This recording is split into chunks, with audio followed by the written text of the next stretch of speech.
Welcome, dear listener, to this journey through the culinary landscape of medieval times. As you settle in for a moment of calm and relaxation, I invite you to share in the comments where in the world you're listening from and what time of day it is for you right now. I always love seeing how far our community of night owls stretches. If you enjoy immersing yourself in the rich tapestry of history to unwind, consider subscribing for more soothing stories like this. Picture, if you will, a rustic table set with a humble meal, a bowl of thin, bland porridge, a hunk of dense coarse bread, and perhaps a few morsels of tough, stringy meat, if the diner is lucky. This is the fare that sustained the majority of people in medieval times. While kings and nobles feasted on lavish, multi-course banquets, the average peasant subsisted on a diet that was as meager as it was monotonous. What factors conspired to make food in the Middle Ages so unappetizing for the masses? Let us explore this question and transport ourselves back to a time when filling one's belly was a daily struggle. In a medieval peasant's home, the aroma of exotic spices was noticeably absent. Cinnamon, ginger, nutmeg, pepper. These were luxuries reserved for the wealthy brought from distant lands by intrepid merchants. Imagine the life of a spice trader in those times navigating the treacherous Silk Road to bring a taste of opulence to European shores. For a glimpse of the value placed on these rare flavors, consider that in the 11th century, a pound of nutmeg cost 7 fattened oxen. The prohibitive expense of spices meant that the common folk had to make do with the pungent notes of garlic mustard and vinegar to enliven their plain fare. The blandness of peasant cuisine was not helped by the scarcity of fresh produce. Without reliable means of preservation, fruits and vegetables were seasonal treats at best. The lucky few who had access to a plot of land might grow some hardy crops like onions, leeks, and cabbages, but these were hardly enough to balance out a diet heavily reliant on grains. Breads and porrides made from barley, rye, and wheat formed the backbone of most meals, sometimes supplemented with legumes like peas and beans. While this diet was filling, it lacked essential nutrients, leading to widespread malnutrition and stunted growth. Meat, though prized, was a rarity on the peasant table. A prosperous family might keep a pig, some chickens, or even a cow. But these animals were valuable resources not to be slaughtered lightly. Meat was reserved for special occasions like weddings and religious feasts, or when an animal was too old or infirm to serve any other purpose. When meat was available, every scrap was used from nose to tail. Offal or organ meats were common peasant fare, as were small birds and game caught by trapping or hunting, though poaching in the royal forests was a risky endeavor, punishable by severe penalties. Fish was more accessible than meat for those who lived near rivers or the sea, but it too was often preserved by drying, smoking, or salting to last through lean times. The result was a far cry from the delicate, flaky philolets we enjoy today.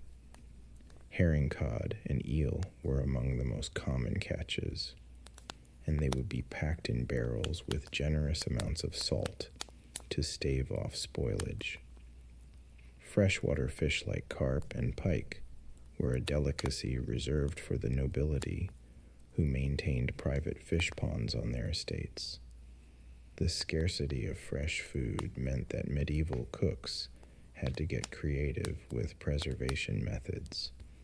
Pickling, fermentation, and drying were all common techniques to extend the shelf life of perishables. Cabbage would be shredded and fermented into sauerkraut, cucumbers, and onions pickled in vinegar, and fruits like apples and pears dried for winter storage. These preserved foods added some much-needed variety to the peasant diet, but they were a far cry from the vibrant flavors of fresh produce. Even staples like bread and ale, which formed the foundation of medieval sustenance, were not always trustworthy. Unscrupulous bakers might stretch their dough with fillers like ground acorns, chalk, or even sawdust, leading to loaves that were as hard as rocks and about as nutritious. Ale, too, was often watered down to increase profits, a practice that earned some alewives a nasty reputation. In a time when clean drinking water was scarce, weak ale was often the only safe choice, as the brewing process helped to kill off harmful bacteria. This brings us to perhaps the most unappetizing aspect of medieval dining: the utter lack of hygiene. Without an understanding of germs and food, safety contamination was rampant. Livestock were often kept close to living quarters for warmth and protection, their waste seeping into the same areas where food was prepared and consumed. In crowded cities, garbage and human excrement filled the streets, tainting water sources and attracting vermin. It's no wonder that foodborne illnesses were rampant, with even royalty not immune to the perils of spoiled fare. King John of England, for example, is said to have died after overindulging in peaches and new cider, a feast that likely led to a fatal case of dysentery. The specter of disease was never far from the medieval dinner table. The Black Death, which wiped out a third of Europe's population in the 14th century, spread in part due to the unsanitary conditions that allowed rats and fleas to thrive.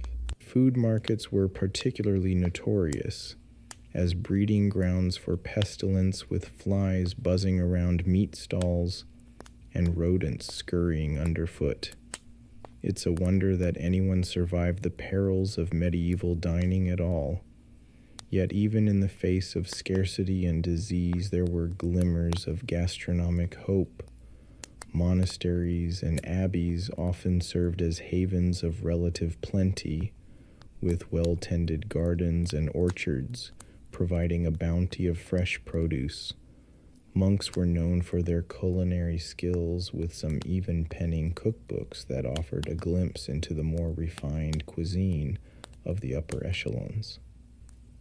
Of course, this food was not shared freely with the masses, but some monasteries did offer alms to the poor as a form of charity. For the nobility, feasts were an opportunity to showcase their wealth and power. A royal banquet might feature dozens of dishes, from roast swan and peacock to delicate pasties and sweet meats. Spices flowed freely, as did wine and ale, creating an atmosphere of gluttonous revelry. But even these lavish spreads were not without their dangers. Food poisoning was a common occurrence, with spoiled meats and rancid sauces taking their toll on noble stomachs. And the sheer volume of food consumed could lead to painful digestive issues, a reminder that even the privileged were not immune to the hazards of medieval dining. As we reflect on the harsh realities of food in the Middle Ages, it's hard not to feel a sense of gratitude for the abundance and variety that we enjoy today. Our supermarkets brim with fresh produce from around the globe. Our meats are safe and sanitized, and our spice racks hold flavors that would have been the envy of any medieval monarch. Yet even as we savor the fruits of modernity, we can't help but marvel at the resilience and ingenuity of our ancestors, who made do with so little and found ways to survive in the face of unrelenting hardship. So, the next time you sit down to a meal, take a moment to appreciate the bounty before you. Savor the flavors and textures that medieval peasants could only dream of, and raise a glass to the countless generations who toiled and struggled to bring us to this point. And if you find yourself grumbling about a less than perfect dish, spare a thought for the medieval diner, for whom even a simple bowl of porridge was a hard-won blessing. As we let our minds drift back to that distant past, let us take comfort in the knowledge that we are the fortunate inheritors of centuries of culinary progress. And let us not forget the lessons that history has to teach us. Lessons of perseverance, creativity, and the enduring power of the human spirit to find sustenance and joy, even in the darkest of times. And so, dear listener, I bid you good night and sweet dreams of a world where food is not just a necessity, but a source of endless delight. May your own culinary journey be filled with flavor nourishment and the warm glow of gratitude for all that we have been given. Until next time, rest well and dream of feasts yet to come. Part 4. Adulterated food and drink. In the dimly lit streets of a medieval city, a baker surreptitiously glances left and right before ducking back into his shop. He pulls out a sack of sawdust and begins kneading it into the dough, stretching his paltry supply of flour. For many bakers, this deception was the only way to eke out a meager living. Bread was the lifeblood of the medieval diet, but its purity was often compromised. Unscrupulous bakers would add fillers, like ground acorns, chalk, or sawdust, to extend their dough. What resulted was a coarse, gritty loaf that offered little nutrition, the very staple that sustained peasants through their back-breaking labor had become yet another hardship to endure. And wine, too, fell victim to the desperation of the times. Alewives and innkeepers struggling to turn a profit would water down their brew to stretch it further.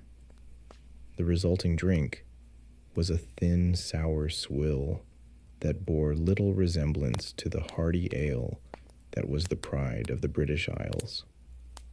One such alewife, Elizabeth, toils over her bubbling cauldron, stirring in yet another bucket of cloudy water. Her children hover near their hungry eyes, watching each drip, knowing their next meal depends on this batch. As she ladles out a mug of the watered-down brew, she sigh, remembering the rich, full-bodied ale her grandmother once crafted, a family recipe now lost to necessity. In a time when clean drinking water was a rarity, this adulterated ale and wine became an unfortunate necessity. Wells and rivers were often contaminated by human and animal waste, making them rife with disease. The alcohol in these drinks, though diluted, was still potent enough to kill some of the harmful bacteria, and so peasants were forced to choose between risking the sickness of tainted water or the empty calories of watered-down ale. Attempts were made to curb these deceptive practices. The Aesai of Bread and Ale, a 13th century law, set strict regulations on the price, weight, and quality of bread and ale. Transgressors faced hefty fines, or even time in the pillory. But with the limited means of enforcement and the desperation of the poor, these laws did little to stem the tide of food adulteration, and so the medieval peasant's lot was one of constant compromise, a balancing act between the gnawing pain of hunger and the bitter disappointment of adulterated food. Each mouthful was a reminder of their precarious existence, where even the most basic sustenance could not be taken for granted. As we delve further into the realities of medieval food, we must remember that these were not just historical facts, but the daily struggles of real people. In our next chapter, we'll explore how the very spaces in which they lived contributed to the challenges they faced in securing a decent meal. The close quarters shared by man and beast, and the lack of sanitation that plagued medieval cities made the simple act of eating a perilous proposition. Part 5. Unsanitary conditions. Picture, if you will, a small thatched cottage huddled against the chill of a medieval winter. Inside, a family huddles around a meager fire, their breath mingling with the steam rising from a bubbling pot of pottage. In the corner, a pig roots through the rushes covering the dirt floor. It snorts and grunts, a constant backdrop to the family's daily life. This was the reality for many medieval peasants, a life lived in close quarters with their livestock. Animals were often kept inside the home for warmth and safety, their dung and debris mingling with the straw and rushes that served as the only floor covering. It was a breeding ground for disease, with fleas and lice thriving in the unsanitary conditions. Even in the grandest castles, sanitation was a challenge. Without a proper understanding of hygiene, even the most lavish feasts could end in tragedy. The story of King John of England serves as a poignant example. In 1216, while traveling across the country, the king fell ill after consuming a surfeit of peaches. Historians now believe these peaches were likely spoiled, leading to a case of dysentery that ultimately claimed the king's life. In the crowded cities of medieval Europe, the situation was even more dire. Narrow streets were choked with garbage and human waste, tainting the air and seeping into the water supply. In London, the River Thames served as both a source of drinking water and a dumping ground for the city's refuse. It's little wonder that disease ran rampant with outbreaks of dysentery, typhoid, and even the dreaded Black Death. The Black Death, which swept through Europe in the 14th century, was in part able to spread so quickly and claim so many lives due to the unsanitary conditions of medieval cities. Fleas carried by the rats that thrived in the filth became the unwitting harbingers of the plague, spreading the disease from person to person with terrifying efficiency. For the average peasant, there was little escape from these unsanitary conditions. They lived and died amidst the filth, their bodies weakened by malnutrition and constant exposure to disease. Even the simple act of eating, which should have been a source of nourishment and comfort, became a gamble with every bite. As we consider these realities, it's easy to feel a sense of despair for the plight of the medieval peasant. But amidst this darkness, there were glimmers of light, the kindness of neighbors, sharing what little they had the solace found in faith and community. In our next chapter, we'll explore how the church, despite its own role in the hardships of the time, also offered a measure of relief and hope to the hungry and the downtrodden. Part 6. The influence of the church. The tolling of church bells marked the rhythm of life in medieval Europe. For peasants toiling in the fields, these peals signaled not just the call to prayer, but also a reprieve from the unrelenting demands of their work and their hunger. In a world where so much was uncertain, the church stood as a bastion of stability and authority. But this authority came with its own set of rules and restrictions, many of which centered around food. The Catholic Church mandated frequent fasting and meatless days, particularly during the penitential season of Lent.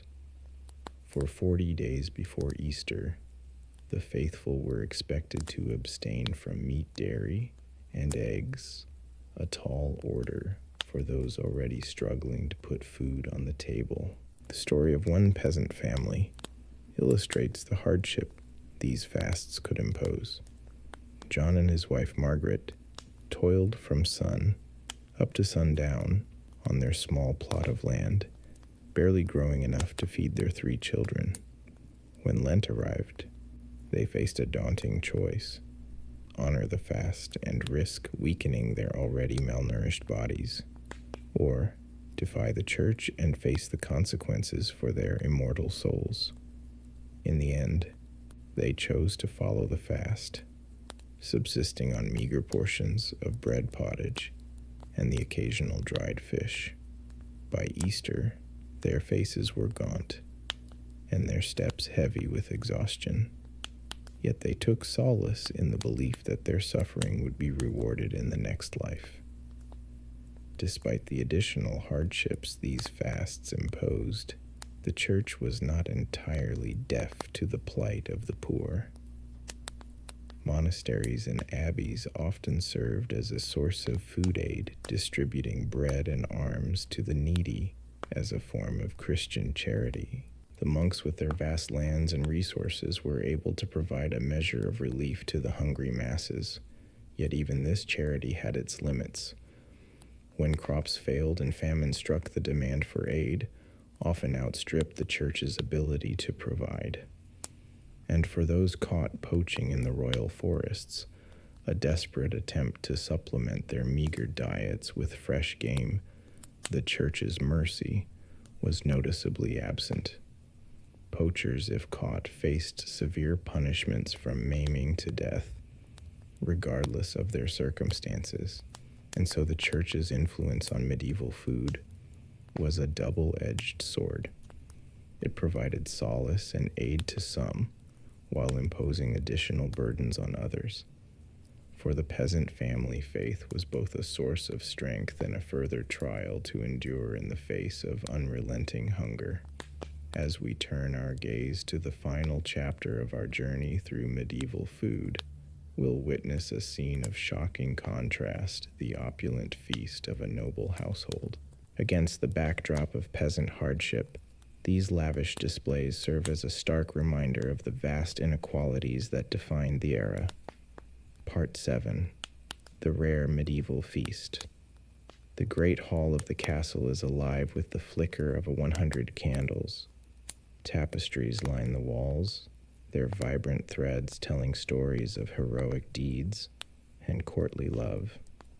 At the head of the room, on a raised dais, the lord and lady preside over a scene of opulence and plenty.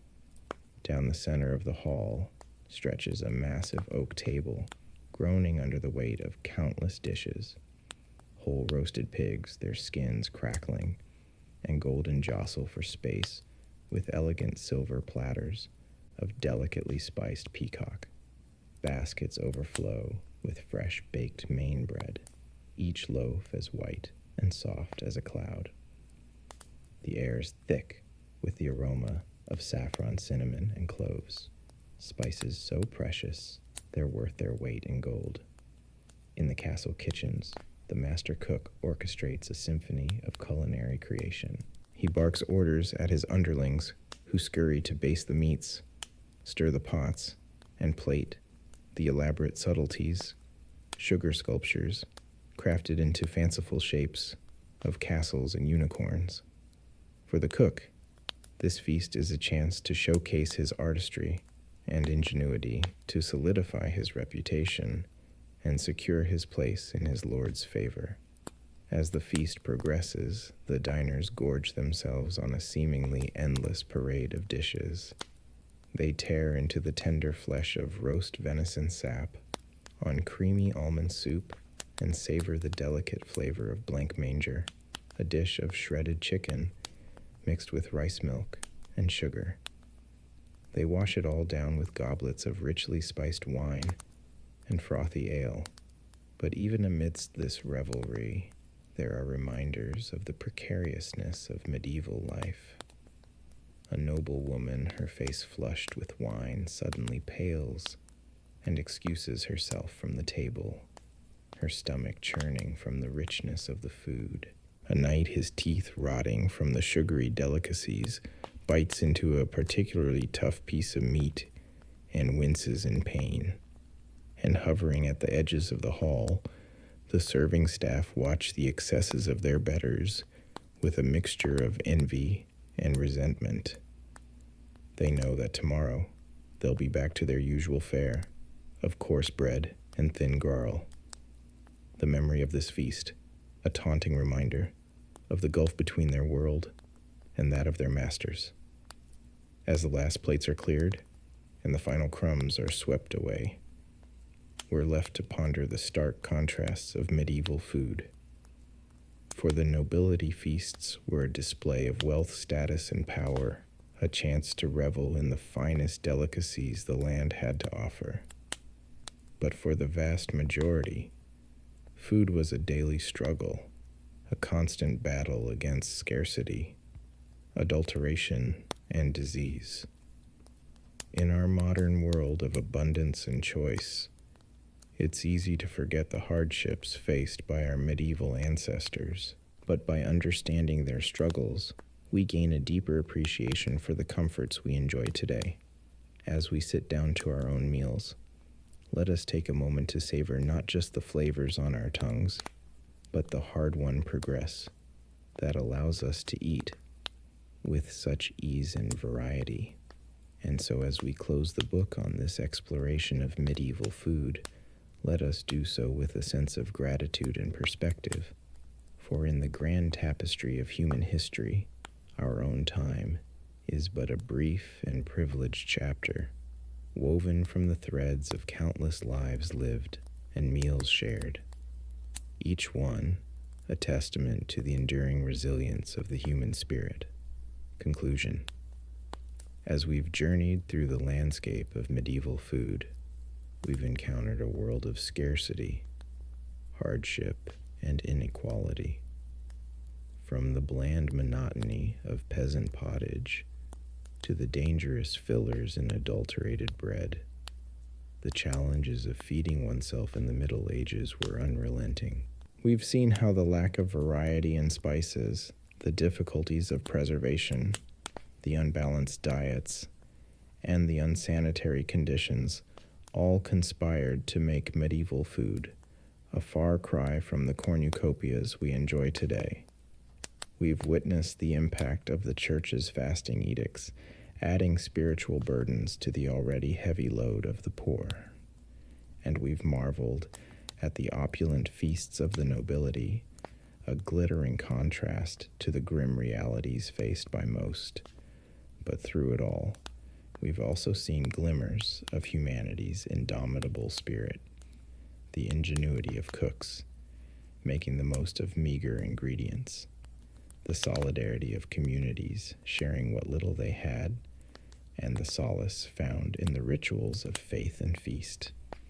In our modern world, it's easy to take for granted the abundance and variety of our food. We can walk into a supermarket and find fruits from South America, spices from Asia, and cheeses from Europe, all neatly packaged and ready to eat. We can dine in restaurants serving cuisines from around the globe, or have a world of flavors delivered right to our doorstep. But imagine for a moment transporting a medieval peasant into the aisles of a modern grocery store. The sheer variety would be overwhelming. The vibrant colors of the produce section, the gleaming refrigerated cases filled with milk and eggs, the shelves upon shelves of pre-packaged meals and snacks. It would be like stepping into a fairy tale, a land of unimaginable plenty. And yet, even in our world of culinary riches, we still face our own challenges. We grapple with the environmental impact of our food systems, with issues of access and inequality, and with the health consequences of overabundance. In our quest for convenience and choice, we sometimes forget the value of simplicity, of seasonal eating and local flavors. Perhaps then there are lessons to be learned from our medieval ancestors. Even as we appreciate how far we've come, we can embrace the joy of sharing a meal with loved ones, the satisfaction of a dish made with care and creativity. We can remember the value of preserving and cherishing the bounty of the earth, rather than taking it for granted. And most of all, we can approach our own meals with a sense of gratitude and wonder, recognizing the incredible journey that food has taken to reach our plates. From the sun-drenched fields, to the bustling kitchens, to the warmth of our own tables, each bite is a testament to the resilience and ingenuity of the human spirit across the ages. So as we end our journey through the annals of medieval food, let us raise a glass, or perhaps a humble wooden cup, to the countless generations who came before us through their struggles and triumphs, their hunger and their hopes. They laid the foundation for the world we inhabit today. And in honoring their legacy, we can find the wisdom and perspective to build a future where all may eat with joy, with dignity, and with plenty.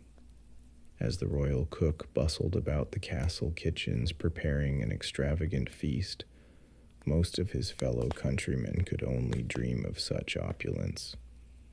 For the serf toiling in the fields, a meal was a simple affair of coarse bread and pottage, a thin stew of whatever vegetables or scraps could be found. On a good day, there might be a bit of salted pork or dried fish to add some flavor to the garlic-like mix. But more often than not, it was a bland and unsatisfying fare that left the belly only half full. The life of a peasant in medieval times was one of unrelenting hardship, and nowhere was this more apparent than in their daily sustenance. While the nobles dined on exotic dishes flavored with costly spices from far-off lands, the common folk subsisted on a diet that was as monotonous as it was meager. But even the privileged were not immune to the perils of medieval food. The lavish feasts that were the hallmark of aristocratic life often came with a hidden cost. With no means of refrigeration, food spoilage was a constant threat, and many a noble fell ill or even died from consuming contaminated fare. The very X's that were meant to showcase their wealth and status could prove to be their undoing. Such was the fate of King John of England, whose untimely death in 1216 was attributed to a surfeit of peaches. As the story goes, the king was traveling through the town of King's Lynn when he was seized by a terrible case of dysentery. Some say it was brought on by the rich food he had consumed at a nearby abbey, while others blamed the peaches he had eaten with relish. Whatever the cause, the king's condition quickly worsened, and he died a few days later, his reign cut short by a humble fruit. It is a testament to the precariousness of life in the Middle Ages that even the most powerful and privileged were not safe from the dangers that lurked in their food. For the vast majority of people, however, the risks were even greater. In a world where hunger was a constant companion, the temptation to eat spoiled or contaminated food was often too great to resist. This was especially true in times of dearth, when crops failed and food was scarce. During these lean years, people would resort to eating whatever they could find, even if it meant risking their health or even their lives. Acorns, grass, and other wild plants were often ground into a coarse flour to make bread, while animals that had died of disease were sometimes consumed out of desperation. Even in the best of times, medieval food was often adulterated in ways that would be unthinkable today. Unscrupulous bakers would stretch their dough with fillers like sawdust or chalk, while brewers would water down their ale to increase their profits.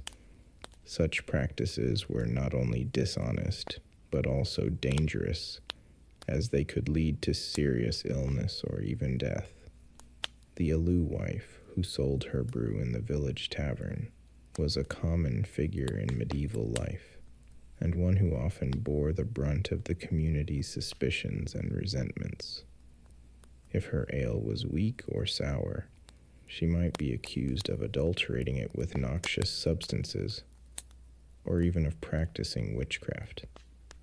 In a world where superstition held sway, the line between a bad batch of ale and a deadly poison was often blurred. Despite the many challenges and hardships that medieval people faced in their daily lives, they were not without their small joys and comforts. For the peasant family gathered around the hearth at the end of a long day, a simple meal of bread and pottage could be a moment of respite and togetherness. And for the monks and nuns who dedicated their lives to prayer and service, the austere diet prescribed by their religious orders could be a source of spiritual nourishment and discipline. But even in the monasteries and abbeys that dotted the medieval landscape, food was not always a source of comfort or sustenance. During the holy season of Lent, when Christians were expected to fast and abstain from meat, the already limited diets of the religious orders would be further restricted.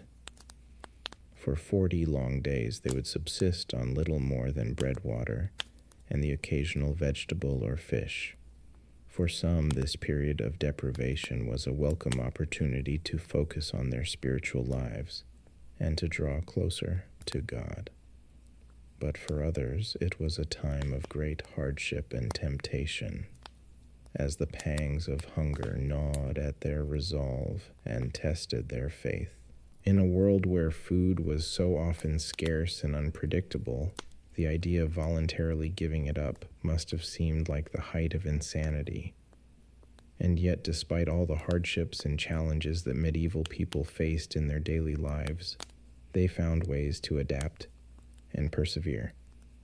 They learned to preserve their food through salting, smoking, and drying, to make the most of the meager ingredients available to them, and to find joy and comfort in the simple pleasures of life.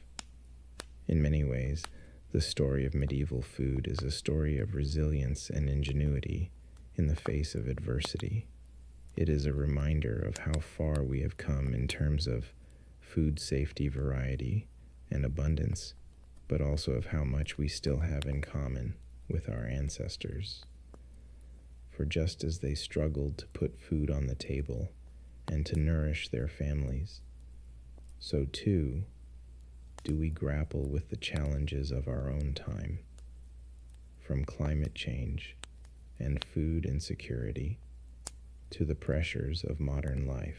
As we sit down to our own meals laden with a dizzying array of flavors and ingredients from all corners of the globe, it is easy to forget the hardships and sacrifices that have brought us to this point. But by understanding the history of our food and the ways in which it has shaped our culture and our identity, we can gain a greater appreciation for the abundance and diversity that we enjoy today. So the next time you bite into a juicy apple or savor a slice of warm, crusty bread, take a moment to reflect on the long and winding road that has brought us to this point, and give thanks for the countless generations of farmers, cooks, and laborers who have toiled to put food on our tables and who have left us a legacy of resilience, creativity, and hope in the face of even the greatest of challenges. Perhaps if a medieval peasant were to somehow be transported to a modern grocery store, they would be overwhelmed by the sheer abundance and variety of food available. They might marvel at the exotic fruits and vegetables from far-off lands, the gleaming displays of meat and fish, and the aisles upon aisles of packaged and processed foods. But they might also feel a sense of unease or even distrust, wondering at the hidden costs and compromises that have made such abundance possible. They might question the methods by which our food is grown and raised, the additives and preservatives that keep it fresh and appealing, and the impact that our food choices have on our health, our environment, and our communities. In the end, the medieval peasant might simply shake their head in wonder and return to their own time, content with the simple fare that has sustained them for generations. For while our modern food system may offer us greater choice and convenience than ever before, it is not without its own challenges and drawbacks. And just as the medieval peasant had to learn to make do with what they had to find joy and sustenance in the face of scarcity and hardship, so too must we learn to navigate the complexities of our own food landscape. We must learn to make choices that nourish not only our bodies but also our souls, that honor the sacrifices and struggles of those who came before us, and that leave a legacy of health and abundance for generations to come. So let us raise a toast to the humble peasant, the hard-working farmer, the skilled artisan, and all those who have labored to put food on our tables throughout history. Let us savor the flavors and textures of the foods we eat, not just as a source of sustenance, but as a connection to the past and a promise for the future. And let us never forget the power of food to bring us together, to nourish our bodies and our spirits, and to remind us of our shared humanity in the face of even the greatest of challenges. As we've seen, the medieval spice trade was a lucrative but perilous business. Those who controlled the flow of spices could amass great fortunes, while those who toiled to bring these precious commodities to Europe risked life and limb. One such spice merchant was a man named Giovanni de Marinoli. Born in the early 14th century to a noble Florentine family, Giovanni seemed destined for a life of ease and comfort, but a restless spirit and a thirst for adventure led him down a different path. In 1338, Giovanni set out on a journey that would take him across the known world, from the bustling ports of Italy to the distant lands of China and India. As a papal envoy and missionary, his official purpose was to spread the Christian faith. But Giovanni was also a keen businessman, always on the lookout for valuable spices and other exotic goods to bring back to Europe. Giovanni's travels were fraught with danger at every turn. He crossed the vast deserts of Central Asia, braving sandstorms and bandits. He navigated treacherous mountain passes in the Himalayas, battling altitude sickness and frostbite. He sailed the storm-tossed seas of the Indian Ocean, praying to survive each monsoon season. But for all the hardships he endured, Giovanni was also enchanted by the wonders he encountered. He marveled at the gleaming white palaces of Khan Balik, the Mongol capital, later known as Beijing. He admired the pious devotion of the Thomas Christians in southern India. He reveled in the heady scents and flavors of the spice markets in Sun and Malabar. Along the way, Giovanni gathered a rich cargo of cinnamon pepper cloves and nutmeg carefully packed in chests to protect them from moisture on the long journey home. He knew that if he could bring these spices safely back to Italy, he stood to make a fortune. But Giovanni's luck was not to hold. According to some accounts, his ship was lost at sea on the return voyage, taking him and his precious spices down to the briny deep. Other tales hold that he survived the journey only to be robbed and murdered by brigands on the outskirts of Florence, his spices scattered to the wind. Whatever the truth of his fate, Giovanni de Marinoli's story reminds us of the incredible risks and rewards of the medieval spice trade. For a few wealthy merchants and lucky adventurers, spices could be a ticket to untold riches. But for most like Giovanni, they remained a tantalizing dream, always just out of reach. As we drift off to sleep, let us imagine we are in a bustling spice market in some far-flung corner of the medieval world. The air is thick with the scent of pepper and cinnamon, cardamom and saffron. Merchants haggle in a dozen different tongues, their voices rising and falling like the tide. We wander the narrow lanes, baskets in hand, marveling at the colorful mounds of spices from every corner of the globe. Here a pile of ginger root, GNL'd and pungent. There a heap of cloves like tiny brown nails, their aroma warm and sweet. But as we fill our baskets, we can't help but feel the pang of regret for the many who will never taste these flavors. For the poor peasants back home, a pinch of pepper would be an unthinkable luxury, let alone a fragrant curry or a spiced wine.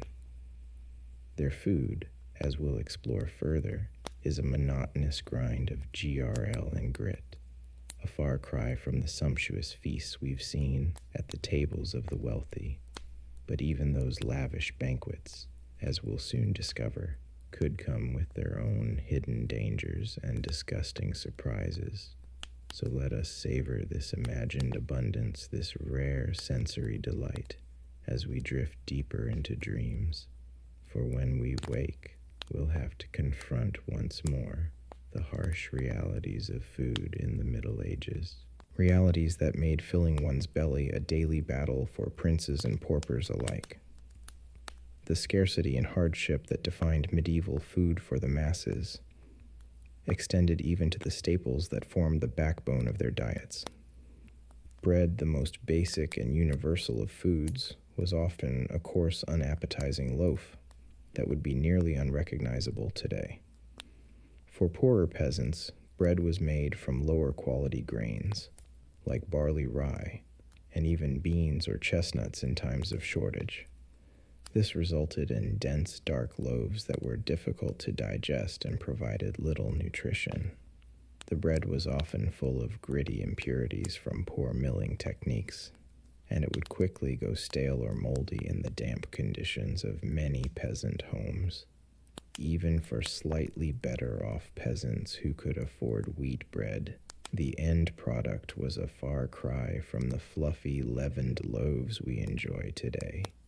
Leaven-weaning agents like yeast were expensive and hard to come by. So most bread was unleavened flatbread similar to modern PA. These flatbreads would be baked on a hearthstone or dried in the sun, resulting in a hard cracker-like consistency. The quality of bread was so important that it was often used as a marker of social class. The whitest, finest loaves made from pure wheat flour were reserved for the nobility, while the grayish-brown loaves of the peasantry were derided as black bread.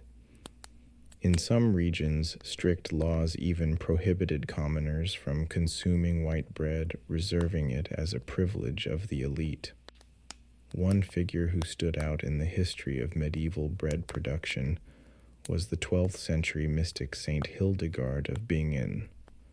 Born into a noble family in what is now Germany, Hildegard entered the monastic life as a young girl and rose to become the abbess of her own community. In addition to her visionary spiritual writings and musical compositions, Hildegard was renowned for her knowledge of herbalism and natural medicine. She wrote extensively about the properties of grains and the importance of proper nutrition, even at a time when such ideas were not widely understood. In her treatise, Physica Hildegard described spelt, ancient grain closely related to wheat, as the best grain for human consumption. She believed that spelt bread nourished the body and enhanced longevity, while cautioning against the consumption of raw cereals as damaging to health. Hildegard put her knowledge into practice, overseeing the extensive agricultural lands and bakery of her abbey.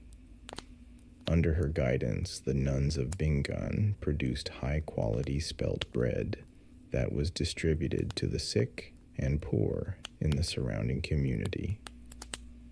Though spelt was still a luxury commodity out of reach for most peasants, Hildegard's advocacy of it as a healthier alternative to common wheat was remarkably prescient. Modern nutritional science has vindicated many of her claims, showing spelt to be higher in protein and easier to digest for many people than highly processed modern wheat. The life and work of Hildegard of Bingen provides a glimpse into the crucial role that bread played in medieval society, not just as a staple food, but as a symbol of social status and a potential tool for healing. Her teachings, informed by a holistic understanding of the connection between food and health, foreshadowed modern ideas about nutrition and wellness. Despite the efforts of visionaries like Hildegard, bread for most people in the Middle Ages remained a coarse, bland staple that was often scarce. The unequal distribution of this basic necessity was just one more way in which the stark class divides of medieval society manifested in its food culture. For the poorest peasants, even the meager comfort of a regular supply of bread could be stripped away by the cruel twists of fate and weather. In times of drought, flood, or blight, when grain crops failed, the specter of famine loomed large over medieval communities. During these dreaded years of Darth, food prices would skyrocket, while wages plummeted, leaving many peasants unable to afford even a basic subsistence. With no social safety net to rely on, the poorest were left to starve or resort to desperate measures like eating bark grass or even cannibalism. In the most extreme cases, one of the worst famines to strike medieval Europe was the Great Famine of 1315 to 1322, a catastrophic confluence of factors including climate change, crop failures, and the economic fallout of endless wars, plunged the continent into a 7-year period of starvation and misery. Chronicles of the time paint a grim picture of the suffering endured by the common people. Men ate dogs, horses, cats, and other unclean things, wrote the Flemish monk William of Nangus. Some men, it was said, compelled by hunger, ate the bodies of executed criminals, and some poor people even ate their own children. The famine hit the Low Countries in Scandinavia particularly hard, with mortality rates as high as 10 to 25% in some regions. In the German city of Erfurt, the famine years saw an average of 16 deaths per day, compared to just 2 per day in normal times. Even in the best of times, the threat of hunger was never far away for medieval peasants. Their precarious existence, always at the mercy of the elements and the whims of their lords, meant that food insecurity was a constant companion. The grim reality of famine cast a long shadow over the medieval world, serving as a reminder of the fragility of life in an era before modern agriculture and social welfare. It was a world where even the most basic necessity of bread could not be taken for granted, and where the specter of starvation lurked just one bad harvest away. As we continue our journey through the culinary landscape of the Middle Ages, we'll see how this pervasive scarcity and insecurity shaped not just the diets, but the entire worldview of medieval people. In a time when a full belly was a luxury and a stale crust a treasure food, took on a significance that is hard to imagine from our modern vantage point of abundance and choice. But first, let's turn our attention to another staple of the medieval diet that was scarcely more appetizing than the era's bread: meat. For all but the wealthiest nobles, meat was a rare treat reserved for special occasions, and when it did appear on the menu, it often came in forms that would turn the stomachs of modern diners. In the absence of refrigeration, medieval people had to rely on a variety of preservation methods to keep meat from spoiling. Salting was the most common technique, with heavily salted meats being a staple of winter diets. But the salt itself was often of poor quality, full of impurities that could make the meat taste bad or even cause illness. Smoking and drying were also used to preserve meats, particularly in the form of sausages and hams. These could keep for longer periods, but would become hard and unappetizing over time, with a texture more akin to leather than to the juicy, tender meats we enjoy today. For most peasants, meat usually meant tough, stringy cuts from older animals that were no longer useful for milk or labor. Beef was rarely eaten by commoners, as cattle were simply too valuable to slaughter. Pork and poultry were somewhat more common, but were still luxury items for most. The type and amount of meat in medieval diets varied significantly by region and social status. In Slavic regions and parts of Scandinavia, people largely relied on freshwater fish rather than terrestrial meat. Hunting was a cherished privilege of the nobility, who jealously guarded their exclusive rights to venison and other game meats. One vivid glimpse into the inequality of medieval meat consumption comes from the records of King Richard II's cooks in the late 14th century. For a single royal feast in 1387, the kitchens prepared 2,000 chickens, 400 sheep, 500 stags, and 1,000 little pigs. Fare fit for a king indeed. In contrast, a peasant family might expect to eat meat only a handful of times per year, usually on major religious holidays like Christmas and Easter. Even then, the cuts would be meager and have been scrupulously saved for months. But for one brief moment in the history of medieval England, the humble peasantry got a taste of the bounty usually reserved for their betters. In the aftermath of the Black Death, which killed up to half the population in the mid-4th century, the massive labor shortage gave surviving peasants newfound bargaining power. With fewer mouths to feed and a surplus of land, many peasants found themselves in the novel position of being able to demand higher wages and better living conditions. For a few short decades, the standard of living for English commoners actually improved markedly. Meat consumption rose as more peasants could afford to keep livestock for their own tables rather than for the markets. Wages doubled or even tripled in some regions, allowing laboring families to supplement their usual fare of porridge and bread with the occasional chicken pig or even cow. But this golden age for the peasantry was to be short-lived. The landed nobility, alarmed at the rising power of the lower classes, fought back with laws attempting to freeze wages at pre-plague levels and tie peasants to the land. The tensions between the emboldened peasantry and the reactionary aristocracy would erupt in the Peasants' Revolt of 1381. Though the revolt was brutally suppressed with its leaders executed and its gains largely rolled back, it stands as a testament to the transformative impact of the Black Death on medieval society.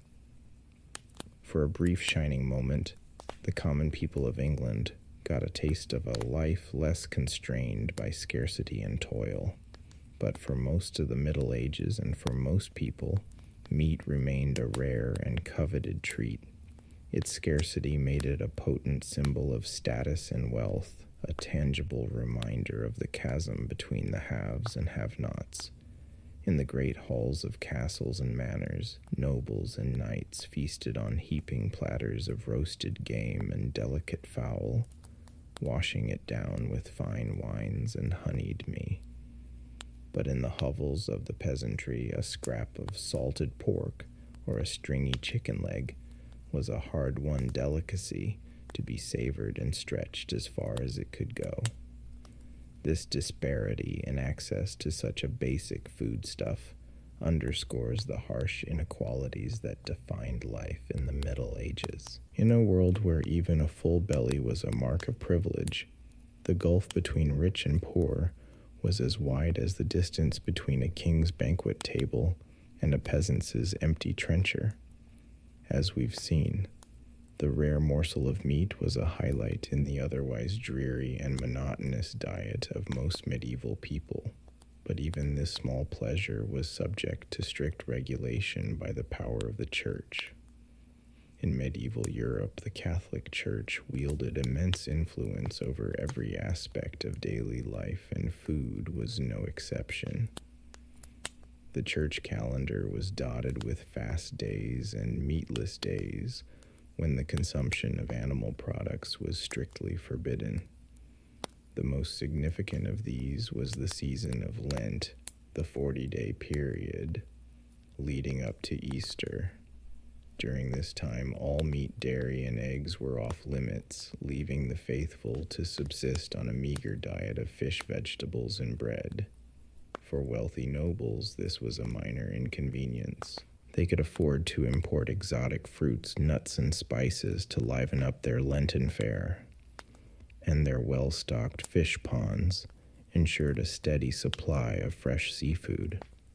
But for the poor, Lent meant an even more restricted and monotonous diet than usual. The Church's rationale for these dietary restrictions was rooted in the idea of penance and spiritual discipline. By denying themselves the pleasures of the flesh, even in the form of food, the faithful were thought to be purifying their souls and aligning themselves with the suffering of Christ. But in a world where hunger and scarcity were daily realities for most people, the idea of voluntary deprivation must have seemed a bitter irony. For peasants who rarely tasted meat anyway, the imposition of additional restrictions could feel like a cruel joke. Yet the power of the Church was so great that few dared to openly flout its dietary decrees. To do so was to risk not just social ostracism, but the very real threat of eternal damnation. In a time when the afterlife was considered more real and important than earthly existence, this was a potent deterrent indeed. One poignant tale that illustrates the hardships of Lenten fasting comes from the records of a 14th century English manor. In 1322, a peasant woman named Agnes Paston was brought before the Manora court on charges of stealing 2 loaves of bread during Lent. In her defense, Agnes pleaded that she had stolen the bread to feed her starving children, who were too young to understand the rules of the fast. She begged for mercy, arguing that surely God would not want her innocent babes to go hungry. The court, moved by her plea, took the unusual step of acquitting Agnes of the theft charge. But they still admonished her for breaking the Lenten fast, reminding her that the needs of the soul must take precedence over the desires of the body. For Agnes, and countless others like her, the rigid dietary restrictions of the Church must have seemed like just one more burden in a life already defined by hardship and hunger. In a world where food was scarce and survival precarious, the idea of willingly forgoing what little sustenance was available must have been difficult to swallow. But the Church's influence on medieval food culture wasn't entirely negative. Monasteries and abbeys were often at the forefront of agricultural innovation, pioneering new techniques for crop rotation, irrigation, and selective breeding. They also served as repositories of classical knowledge about agriculture and food preservation, keeping alive the wisdom of ancient Rome and Greece. Moreover, the Church played a vital role in providing food aid to the poor and hungry. Monasteries were known for their charitable distribution of bread and ale to the needy, and many operated hospitals and almshouses to care for the sick and destitute. In a time before social welfare programs or organized charity, the Church was often the only safety net available to the most vulnerable members of society. Its teachings about the virtues of charity and the sin of gluttony help to create a moral imperative for those with means to share their bounty with the less fortunate. Of course, this charity was often mixed with a hefty dose of paternalism and moral judgment. The poor were expected to be grateful for whatever scraps they were given and to accept their lot in life as divinely ordained. But for those on the brink of starvation, even a small act of kindness could mean the difference between life and death. As the Middle Ages wore on the culinary distance between the wealthy and the poor only grew wider. By the late 14th and 15th centuries, Europe was in the grips of what some historians have called the Little Ice Age, a period of cooler temperatures and frequent climatic disruptions. Crop yields declined as fields were battered by droughts, floods, and unseasonable frosts. Food prices skyrocketed, leaving many commoners unable to afford even basic staples. At the same time, the Black Death and subsequent waves of plague had decimated the population, leading to labor shortages and rising wages. In response, the nobility and emerging merchant class doubled down on conspicuous consumption as a way to display their wealth and status. Lavish banquets featuring exotic dishes and opulent displays of sugar sculptures and gilded peacocks became the order of the day. Meanwhile, the poor were left to survive on whatever meager scraps they could scourge. In times of death, many were reduced to eating famine bread made from a desperate mix of peas, beans, acorns, and even sawdust. Others resorted to foraging for wild plants or hunting any animals they could catch, from rodents to crows. But even in the midst of this stark inequality, there were glimmers of hope and resistance. Peasant revolts like the English Rising of 1381 or the German Bonu movement of the early 16th century saw the common people rising up to demand better treatment and a fairer share of the wealth. While these uprisings were often brutally suppressed, they nonetheless testified to the unquenchable human spirit and the enduring dream of a world where everyone could enjoy the basic dignity of a full belly and a decent life. And in the kitchens and gardens of ordinary people, the seeds of a more vibrant and diverse food culture were being planted. Women who bore the primary responsibility for feeding their families were the unsung heroes of medieval cuisine. With creativity and resourcefulness, they found ways to coax flavor and nourishment out of even the humblest ingredients. In the folk traditions of pickling, preserving, and foraging, they passed down knowledge that would sustain their communities through the lean times and lay the foundation for the culinary revolutions to come.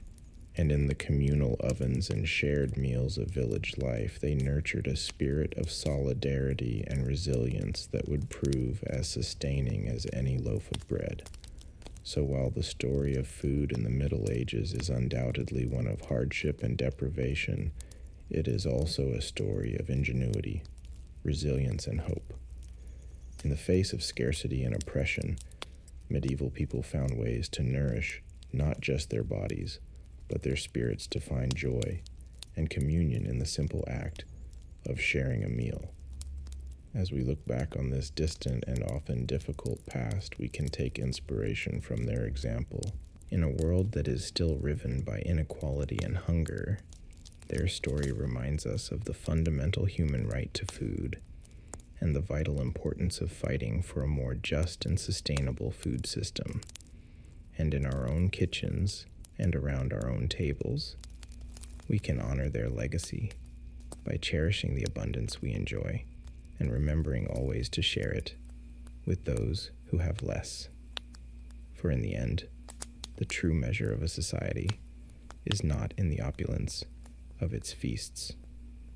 But as we've seen for the vast majority of people in medieval Europe, food was a daily struggle of scarcity, monotony, and even danger. But there was one place where the food was always abundant, always varied, and always exquisite: the royal court. While peasants subsisted on GRL and stale bread, nobles feasted on the finest delicacies the land had to offer. Imagine being the royal cook entrusted with the monumental task of preparing lavish meals for the king and his court. Your day begins before dawn as you oversee the delivery of ingredients from far and wide. Wagons rolled into the castle courtyard laden with barrels of wine from Burgundy, wheels of cheese from the Alps, crates of spices from the Orient. The king's huntsmen rode in with deer and boar slung over their saddles, ready to be transformed into savory roasts and pies. In the cavernous castle kitchens, a small army of servants bustled about under your command. Fires roared in the great hearths as spits turned, slowly roasting meats to perfection. Cauldrons bubbled with fragrant stews and soups. While bakers kneaded dough for bread and pastries, the air was thick with the aroma of exotic spices: cinnamon, cloves, nutmeg, cardamom, each worth more than their weight in silver. As the hour of the feast approached, you put the finishing touches on your creations: a magnificent roast swan, its plumed neck curving gracefully on the platter, a gleaming aspic studded with gems of fruit and topped with gold leaf, a towering subtlety in the shape of the king's coat of arms, painted in vibrant hues. Each dish was a work of art, crafted to delight the eye as much as the palate. When at last the noble guests filed into the great hall and took their seats, it was time for your masterpieces to be unveiled. Servants paraded the platters in presenting each to the high table with a flourish. The guests oohed and ahed as they were served, marveling at the bounty before them. For a few glorious hours they dined like gods, sampling delicacies from every corner of the known world. But even here, in the rarefied realm of the royal court, the specter of illness lurked behind the splendor. For all their expense and artistry, even the most sumptuous dishes could harbor deadly spoilage, and the sheer excess of the feast often led to overindulgence, as nobles gorged themselves far past the point of satisfaction. It was not unheard of for a courtier to literally eat himself to death, felled by his own gluttony. So while the royal feast may have stood in stark contrast to the meager rations of the common folk, it was not without its own perils. In a world without refrigeration or food safety standards, no one was truly safe from the dangers of the dining table. Rich or poor, the medieval relationship with food was always a precarious one. Today we can scarcely imagine the hardships that our ancestors endured simply to fill their bellies. The poorest among us have access to a variety and quality of food that would have been unthinkable even for medieval kings. We can walk into a gleaming supermarket and find fruits and vegetables from every season, meats and cheeses from every continent, spices and sauces from every cuisine. We can eat what we want when we want without fear of famine or food poisoning. But perhaps in our abundance we have lost something as well. The medieval peasant, for all his suffering, likely felt a deep connection to the land and the turning of the seasons. He knew intimately the sweat and toil that went into every mouthful. While we may pity him, his limited options, he would likely look upon our prepackaged, mass-produced meals with a mixture of wonder and horror. One can imagine a medieval serf transported to the snack aisle of a modern grocery store, marveling at the colorful bags and boxes stretching out before him. picks up a shiny packet, turning it over in his weathered hands. Cheetos, he reads slowly, sounding out the unfamiliar word. Made with real cheese. He shakes his head in disbelief. Real cheese for a mere peasant. Impossible. He puts it back on the shelf and moves on, overwhelmed by the strange bounty of this new world. As we drift off to sleep, bellies full of whatever we desire, let us take a moment to reflect on the privilege of choice. Let us remember the countless generations who came before, who fought and scraped and starved, so that we might have the luxury of a full ladder. And let us be grateful for the simple everyday miracle of enough to eat. As the sun set over the bustling port city of Venice, a weary spice merchant named Luca disembarked from his ship, his precious cargo of exotic spices from the east secured tightly in his satchel. Luca had spent months traversing the treacherous Silk Road, braving bandit sandstorms and searing heat to bring a taste of faraway lands to the tables of wealthy Europeans. For Luca and merchants like him, the spice trade was a lucrative but perilous endeavor. The demand for spices like pepper, cinnamon, cloves, and saffron was insatiable among the nobility, who used them to flavor their rich dishes and show off their affluence. But for the common folk, these fragrant seasonings remained an unattainable luxury, their meals remaining sadly bland and unappetizing. As Luca navigated the winding canals of Venice to deliver his wares to his wealthy clientele, he couldn't help but reflect on the stark divide between the opulent feasts of the rich and the meager rations of the poor. While nobles dined on succulent roasts flavored with exotic spices, peasants subsisted on little more than coarse bread and watery porridge, their palates never knowing the lively tang of pepper or the warm, sweet embrace of cinnamon. The life of a spice merchant was one of constant movement and danger, with fortunes won and lost on the whims of the sea and the shifting sands of the desert. Luca had seen his fair share of hardships on his journeys. Attacks by marauding bandits, treacherous mountain passes, and the ever-present threat of disease. But he pressed on, driven by the promise of riches and the thrill of the unknown. As he made his final deliveries and counted his profits, Luca couldn't shake the feeling that for all the wealth and prestige the spice trade brought him, it remained a bitter reminder of the deep inequalities that plagued medieval society. While he dined on saffron-infused stews and fragrant spiced wines, the common people went to bed with growling stomachs, their dreams haunted by the enticing aromas that wafted from the kitchens of the elite.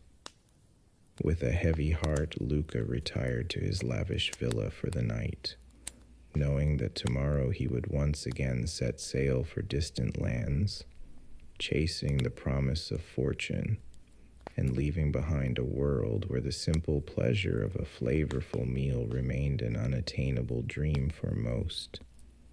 As the first light of dawn crept over the horizon, a weary housewife named Matilda stirred from her slumber, her mind already racing with the countless tasks that lay ahead.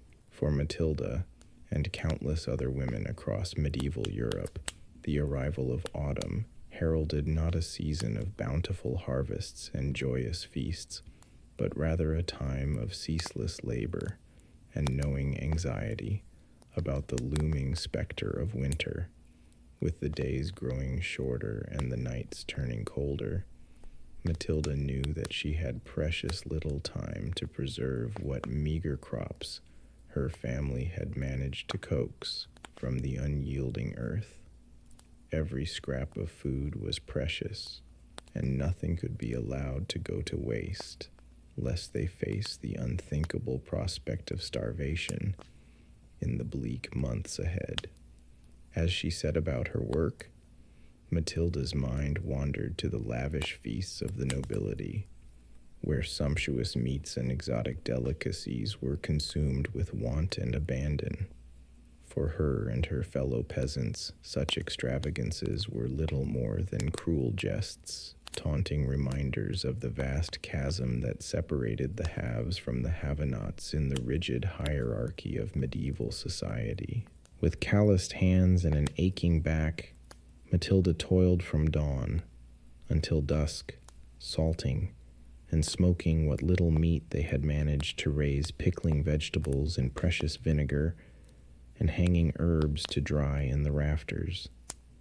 The work was monotonous and exhausting, but she couldn't afford to rest, knowing that every morsel she preserved now could mean the difference between life and death, come winter. As the days wore on and the leaves began to turn, Matilda's thoughts turned to the harsh realities that lay ahead. Even with all her hard work, she knew that the winter would be a time of scarcity and hardship, with meals consisting of little more than coarse bread and thin garl. Day after day, the specter of hunger was a constant companion lurking just beyond the threshold, waiting to sink its icy claws into the vulnerable and the weak. But even in the face of such bleak prospects, Matilda found solace in the knowledge that her tireless efforts would at least give her family a fighting chance. With a fierce determination burning in her heart, she continued her labors, her hands raw, and her spirit weary, but her resolve unshakable. For in a world where famine and privation were constant threats, the simple act of preserving food was an act of defiance, a stubborn refusal to submit to the unyielding cruelty of fate. As the first snowflakes began to fall and the chill winds of winter swept across the land, Matilda could only pray that her labors had been enough. With a heavy heart and an empty lawyer, she prepared to face the long, dark months ahead, knowing that for her and countless others like her, the struggle for survival was only just beginning.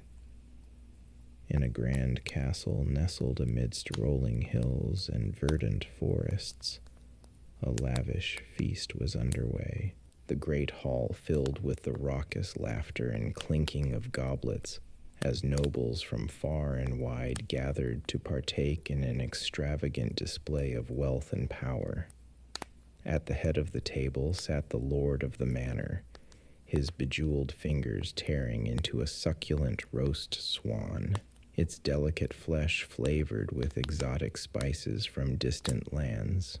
All around him the tables groaned under the weight of countless delicacies, savory meat pies, rich stews, and decadent pastries, each one a testament to the skill of the castle's master chefs. The air was thick with the aroma of roasting meats and the heavy scent of mulled wine, a sensory feast that stood in stark contrast to the meager rations of the serfs toiling in the fields beyond the castle walls. For these lowly peasants, the very notion of such a feast was little more than a cruel fantasy, a tantalizing glimpse of a world forever beyond their reach. As they huddled in their drafty havels, their bellies gnawing with hunger, they could only dream of the rich flavors and sumptuous textures that graced the tables of their betters. Their own meals, if they could even be called, that consisted of little more than a thin garl, made from whatever scraps and leftovers they could scar together. A few lucky ones might have a meager crust of bread to gnaw on, but for most even that was a rare luxury. The thought of meat, let alone the succulent delicacies being devoured by the nobles, was little more than a distant fantasy. As the feast wore on, and the wine flowed freely, the nobles grew ever more boisterous, their laughter ringing through the halls and echoing off the stone walls. They traded bawdy jokes and tales of their exploits. their faces flushed with the warmth of the fire and the satisfaction of their overindulged appetites. But beyond the castle walls, the serfs huddled in their misery, their stomachs cramping with hunger, and their hearts heavy with the knowledge that they would likely never know the pleasures of a full belly or a contented smile. For them, life was little more than an endless cycle of backbreaking labor and gnawing hunger, the cruel whims of fate forever conspiring to keep them in their place. As the last embers of the feast's great fires died out and the nobles retired to their plush chambers, the serfs returned to their own meager dwellings, their minds haunted by the tantalizing aromas and raucous laughter that had filled the night air. With heavy hearts and empty stomachs, they settled in for another long, cold night. The specter of hunger, their constant companion, and the dream of a better life, little more than a cruel, taunting mirage. In the bustling streets of a medieval town, an aloof wife named Agnes hurried to and fro, her arms laden with jugs of her latest brew. Agnes was a stout, no-nonsense woman who had been brewing ale for as long as anyone could remember. It was a hard life, fraught with long hours and meager profits, but it was the only life she had ever known. As she made her way through the winding alleys, dodging the refuse and filth that littered the streets, Agnes couldn't help but feel a pang of guilt over the shortcut she had taken with her latest batch. Times were tough, and the price of grain had skyrocketed, leaving her with little choice but to stretch her ale with a bit of extra water. It was a risky move, one that could land her in hot water with the local authorities if anyone found out. But what choice did she have? Agnes knew that her customers, mostly hard-working laborers and craftsmen, relied on her ale to provide a brief respite from the drudgery of their daily lives. They craved the rich, hearty flavor and the pleasant buzz that came with a few pints after a long day's work. But with the cost of ingredients eating into her already meager profits, Agnes had been forced to cut corners wherever she could. As she arrived at the tavern and began to unload her wares, Agnes couldn't shake the nagging feeling that she was betraying her customers' trust. She took pride in her craft, and the thought of serving them, watered down, swill made her stomach churn. But what choice did she have? It was either adulterate her brew, or risk losing everything she had worked so hard to build. With a heavy heart, Agnes began to serve her customers, watching as they eagerly quaffed down the subpar ale, their faces contorting in disappointment as they realized that something was amiss. Some grumbled under their breath, while others outright complained, demanding to know what had happened to the usually stellar brew. Agnes did her best to deflect their questions and assuage their concerns, but the guilt continued to gnaw at her. She knew that her actions were wrong, but in a world where survival was a daily struggle, sometimes compromises had to be made. As the night wore on and the crowd began to thin, Agnes finally allowed herself a moment to breathe. She surveyed the empty jugs and the meager pile of coins on the counter, a bitter reminder of the harsh realities of her trade.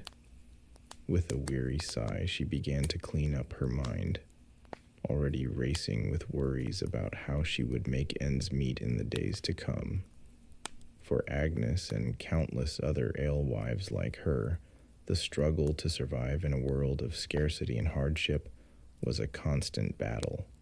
Each day brought new challenges and difficult choices, and the line between right and wrong often blurred in the face of desperation. But still they persevered, driven by the hope that someday, somehow, their hard work and sacrifice would pay off. and they would finally know the taste of a better life. In the grand halls of a medieval palace, a royal cook named Guam skirted about the kitchen, his brow furrowed in concentration as he oversaw the preparations for the evening's lavish feast. Guam was a master of his craft, renowned throughout the land for his ability to create culinary masterpieces that dazzled the senses and left even the most discerning palates in awe. As he moved from station to station, barking orders and sampling sources, Guam couldn't help but feel a sense of pride at the opulence and extravagance that surrounded him. The kitchen was a hive of activity, with scully maids and kitchen boys scurrying to and fro, their arms laden with the finest ingredients from across the realm. There were plump capons and succulent roasts, their skins glistening with honey and spices, mountains of fresh fruits and vegetables, their colors so vibrant they seemed to leap off the platters, and delicate pastries and confections, each one a work of art in its own right. It was a true testament to the wealth and power of the royal court, and Guam reveled in his role as the mastermind behind it all. But even as he basked in the glory of his creations, Guam couldn't shake the unease that nared at the back of his mind. He knew all too well the stark contrast between the lavish feasts he prepared for the nobility and the meager scraps that passed for meals among the common folk. It was a divide that troubled him deeply, though he knew that to speak out against it would be to risk everything he had worked so hard to achieve. As the final preparations were made and the first course was served, Guam watched from the shadows as the nobles took their seats, their faces alight with anticipation. He saw the way their eyes widened in delight as they tasted his creations, the appreciative murmurs and nods of approval that rippled through the crowd. For a moment he allowed himself to bask in the satisfaction of a job well done. But as the night wore on, and the revelry grew more boisterous, Guam couldn't shake the growing sense of unease that tugged at his heart. He thought of the countless hungry mouths beyond the palace walls, the gaunt faces and hollow eyes of those who had never known the pleasure of a full belly. As the last of the dishes were cleared away, and the nobles retired to their chambers, their stomachs groaning with the excesses of the feast, Guam finally allowed himself a moment to rest. He slumped against the kitchen wall, his eyes closed and his heart heavy with the weight of the injustices he had witnessed. In that moment, he couldn't help but wonder what it would be like to live in a world where food was not a privilege reserved for the few, but a basic right afforded to all. He knew that such a world was little more than a dream, a fantasy, as distant and unattainable as the stars themselves. But still, he couldn't help but hope that someday, somehow, things might change, and the plenty he created in the palace kitchens might find its way to those who needed it most. Until then, Guam knew that he would continue to ply his trade, his hands forever stained with the guilt of the plenty he created and the poverty he helped perpetuate. It was a burden he would carry with him, always a constant reminder of the cruelty and inequality that lay at the heart of the medieval world. As we have journeyed through the annals of medieval history, exploring the harsh realities and cruel inequities that define the era's food culture, it is impossible not to feel a sense of gratitude for the relative abundance and variety that we enjoy in the modern age. The struggles and hardships faced by our ancestors, from the lowliest serf to the most skilled artisan, serve as a poignant reminder of just how far we have come in our quest to ensure that all people have access to the basic necessities of life. But even as we celebrate the progress we have made, it is important to remember that the specter of hunger and malnutrition still looms large in many parts of the world. Even in the midst of plenty, there are still those who go to bed with empty stomachs and aching hearts, their dreams haunted by the same cruel inequalities that plagued the medieval world. As we reflect on the lessons of the past and the challenges of the present, it is clear that the fight for food justice is one that is far from over. It is a struggle that will require the collective efforts of all those who believe in the basic human right to nourishment and sustenance, a struggle that will test our resolve and our compassion in equal measure. But even in the face of such daunting odds, we must never lose sight of the progress we have made and the hope that sustains us.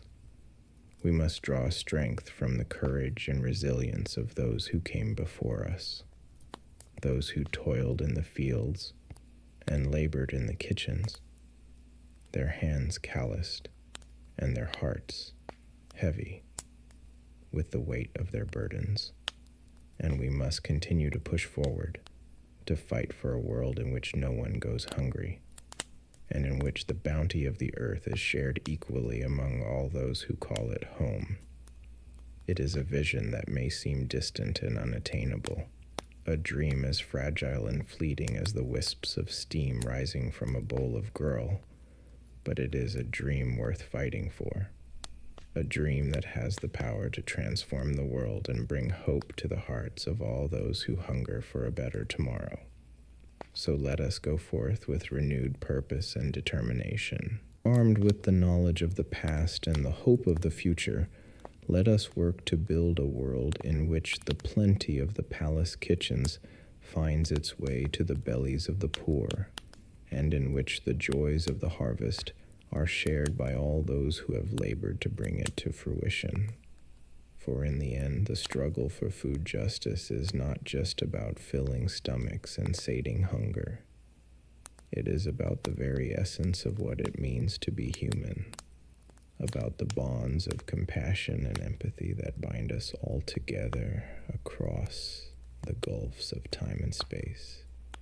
It is a struggle that will require all of our strength and all of our courage, but it is a struggle that we cannot afford to lose. So let us go forth with open hearts and willing hands, ready to do our part in the great work of building a world in which all people can know the simple joy of a full belly and a contented smile. For in that world, the legacy of the medieval food culture will not be one of scarcity and deprivation, but one of abundance and hope, a testament to the enduring power of the human spirit to overcome even the darkest of times. Of course, for the peasants toiling in the fields from dawn to dusk, such extravagance was unimaginable. They subsisted on the most meager of meals, their bellies never fully sated. A typical repast might consist of a thin barley or rye porridge known as pottage, accompanied by a hunk of dense, coarse bread. If they were fortunate, they might have a small scrap of hard cheese or a few shriveled peas to add some sustenance. Meat was a rare luxury, perhaps a bit of tough, stringy salted pork on a special occasion like Christmas or Easter. The lack of variety in the peasant diet was striking.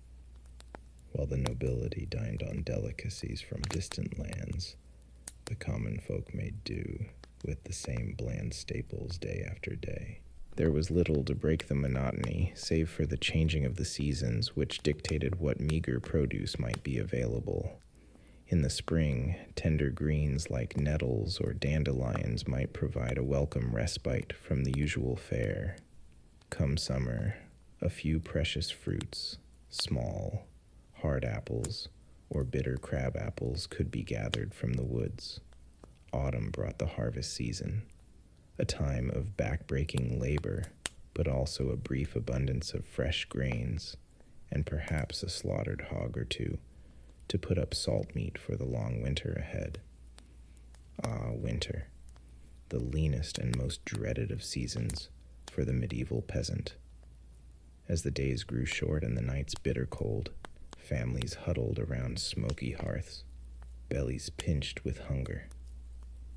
What little food remained from the harvest had to be carefully hoarded, doled out in small portions to make it last until spring.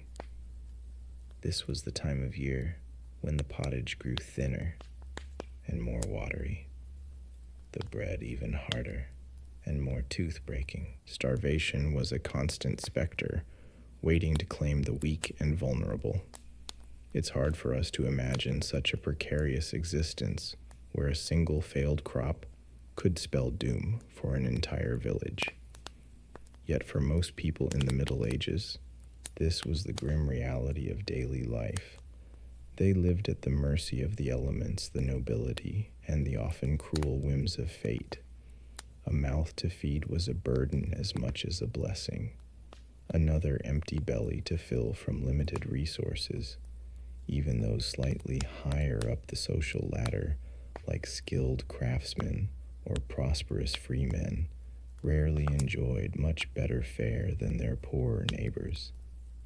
A bowl of pottage might be enriched with a bit of precious butter or a scrap of meat, but the fundamental monotony remained. The same could be said for the monks in their abbeys and monasteries. While they generally ate better than the laity, subsisting on bread, cheese, fish, and ale, their diet was still quite Spartan by modern standards. Rich spices and exotic ingredients were reserved for the tables of the nobility. Speaking of ale, it was the common drink of the Middle Ages, consumed by young and old alike. Clean drinking water was often scarce, and the fermentation process provided some protection against waterborne illnesses. But even this small comfort could be adulterated by unscrupulous brewers, stretching their product with unsavory additives. Dishonest bakers might do the same with bread, mixing the precious wheat flour with cheaper grains, bran, or even sawdust and chalk. Such deceits were officially frowned upon and could be harshly punished if discovered. But the desperate realities of the time made them all too common. This was a world where food was a daily struggle, a relentless cycle of toil and hunger for all but a privileged few.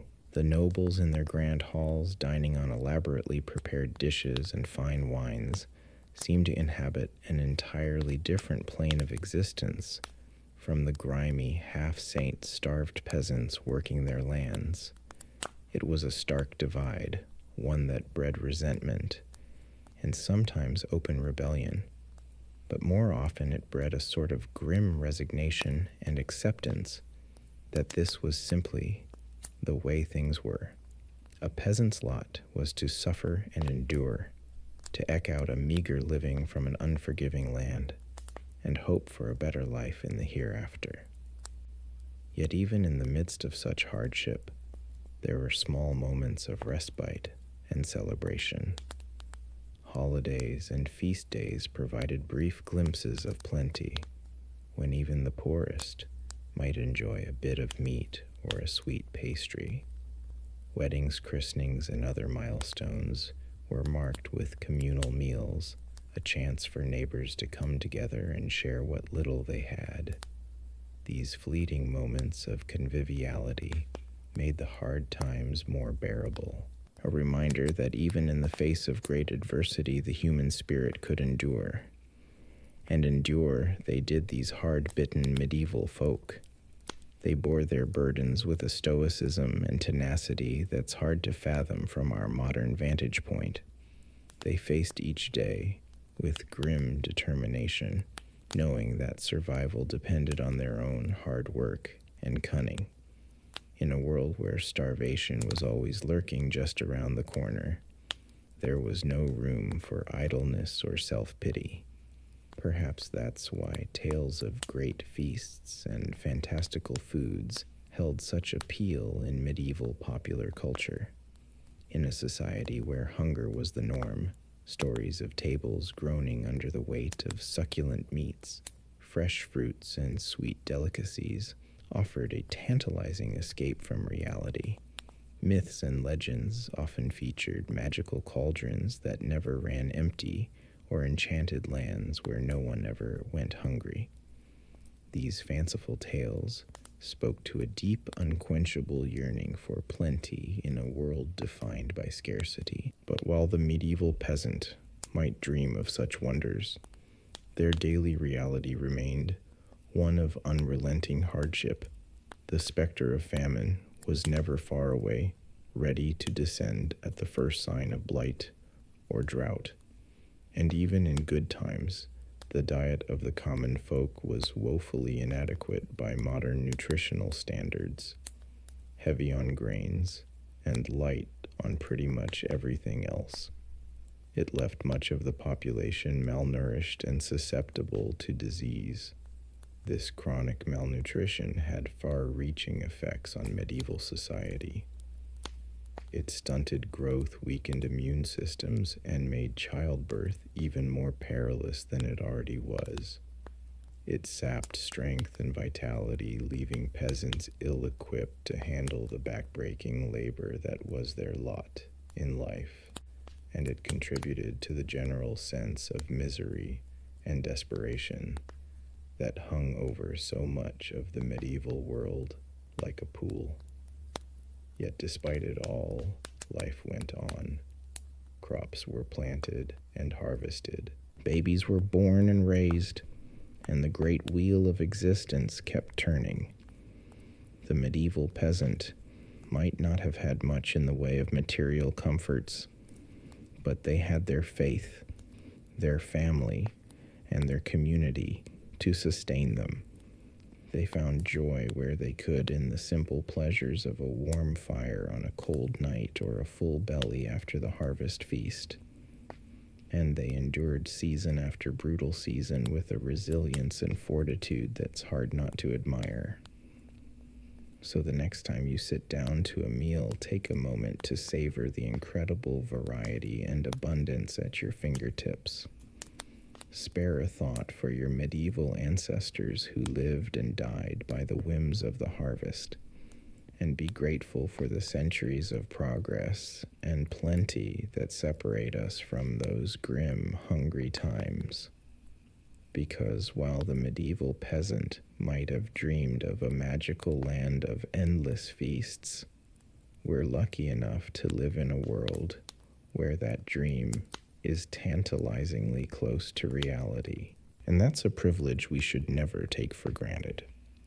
The plight of the medieval peasant was further compounded by the unbalanced nature of their diets.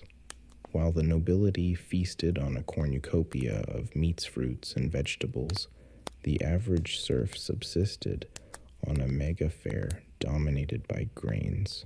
Porridge gruel and coarse bread formed the backbone of their sustenance, supplemented by whatever small morsels they could eke out from their labors.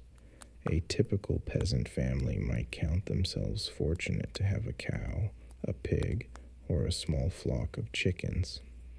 However, the milk, eggs, and meat these animals provided were a rare treat reserved for special occasions or times of dire need. More often than not, any surplus was sold or paid as rent to their feudal lord, leaving little for the family's own consumption. Imagine, if you will, the stark contrast between a noble's lavish feast and a serf's humble meal. In the great hall of the castle, the tables groan under the weight of roasted meats, savory pies, exotic fruits, and fine cheeses. The air is filled with the aroma of saffron cinnamon, and cloves, as richly attired lords and ladies, dine with gusto. Meanwhile, in the cramped havel of a peasant family, a pot of thingarl bubbles over the fire. The mother carefully portions out the meager serving, ensuring each member of the family receives just enough to stave off the gnawing hunger in their bellies. The children's eyes widen at the sight of a small crust of bread, a precious addition to their usual fare. The unbalanced nature of the peasant diet took a heavy toll on their health. Malnutrition was rampant, weakening the immune system and leaving the population vulnerable to disease. Scurvy caused by a lack of vitamin C was a common affliction, leading to bleeding gums, loose teeth, and eventually death if untreated. In times of famine, known as seasons of dirt, the situation became even more dire. Crop failures due to drought flooding or pests could spell disaster for entire regions. With no reserves to fall back on, peasant families were left to starve, their weakened bodies succumbing to hunger and disease. One particularly harrowing tale comes from the chronicler Henry of Livonia, who described a famine in the early 13th century. He wrote of peasants driven to such desperation that they resorted to eating dogs, cats, and even the corpses of the dead. While such extreme measures were rare, they serve as a grim reminder of the precarious nature of life for the medieval peasantry. The unequal distribution of food in medieval society was a stark reflection of the rigid class hierarchy that defined the era. While the nobility enjoyed a varied and plentiful diet, the vast majority of the population lived on the brink of starvation, their meals a monotonous and meager affair. This disparity would persist for centuries, with only gradual improvements in agricultural techniques and social reforms slowly narrowing the gap.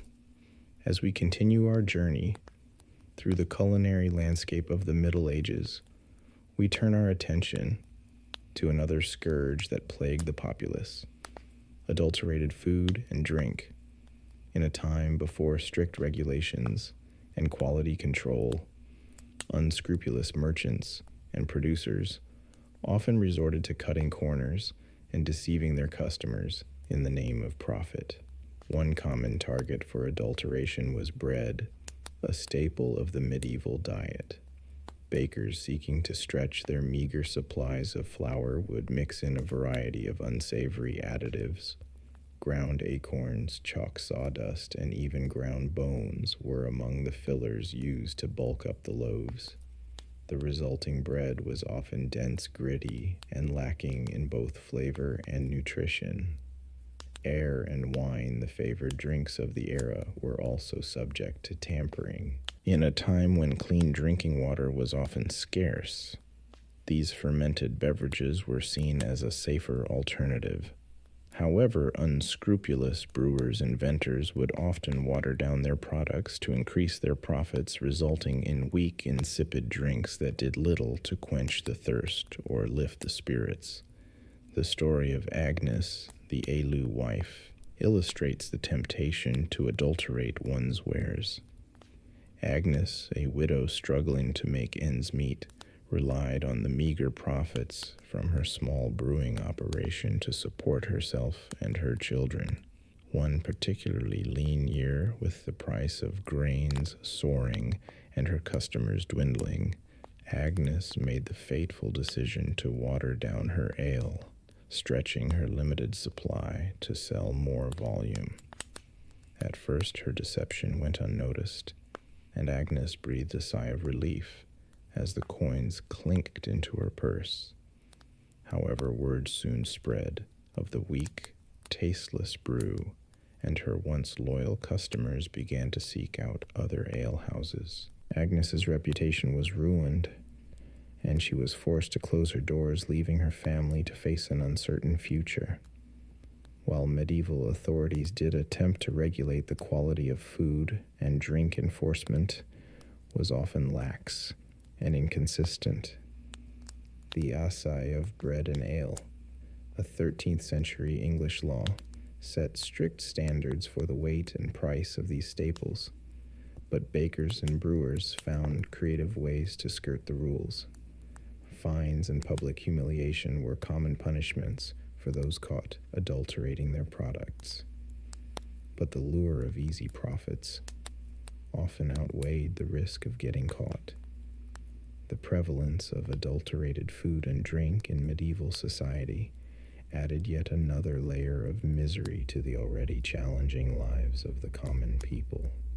Not only were their diets monotonous and nutritionally deficient, but they also had to contend with the constant threat of being cheated or sickened by unscrupulous producers. It was a harsh reminder of the powerlessness of the masses in the face of a system stacked against them. As we delve deeper into the realities of medieval food, it becomes increasingly clear that the romantic image of a bountiful, rustic past is a far cry from the truth. For the vast majority of the population, eating was a daily struggle fraught with scarcity, monotony, and the ever-present specter of adulteration. In a world where food was quite literally a matter of life and death, the medieval peasant had little choice but to make do with whatever meager sustenance they could scrape together. But the challenges of medieval dining were not limited to the quality and quantity of the food itself. The very environment in which people ate was often a source of discomfort and even danger. In our next chapter, we will explore the unsanitary conditions that plagued the medieval world and how they contributed to the overall misery of the era's culinary landscape. Picture, if you will, a typical peasant dwelling in the Middle Ages. The small, cramped space is shared not only by the human occupants, but also by a menagerie of livestock. Chickens peck at the dirt floor, while a pig roots in the corner seeking out any stray scraps of food. The air is thick with the pungent aroma of unwashed bodies, animal dung, and wood smoke. In such close quarters, the line between living space and barnyard was often blurred.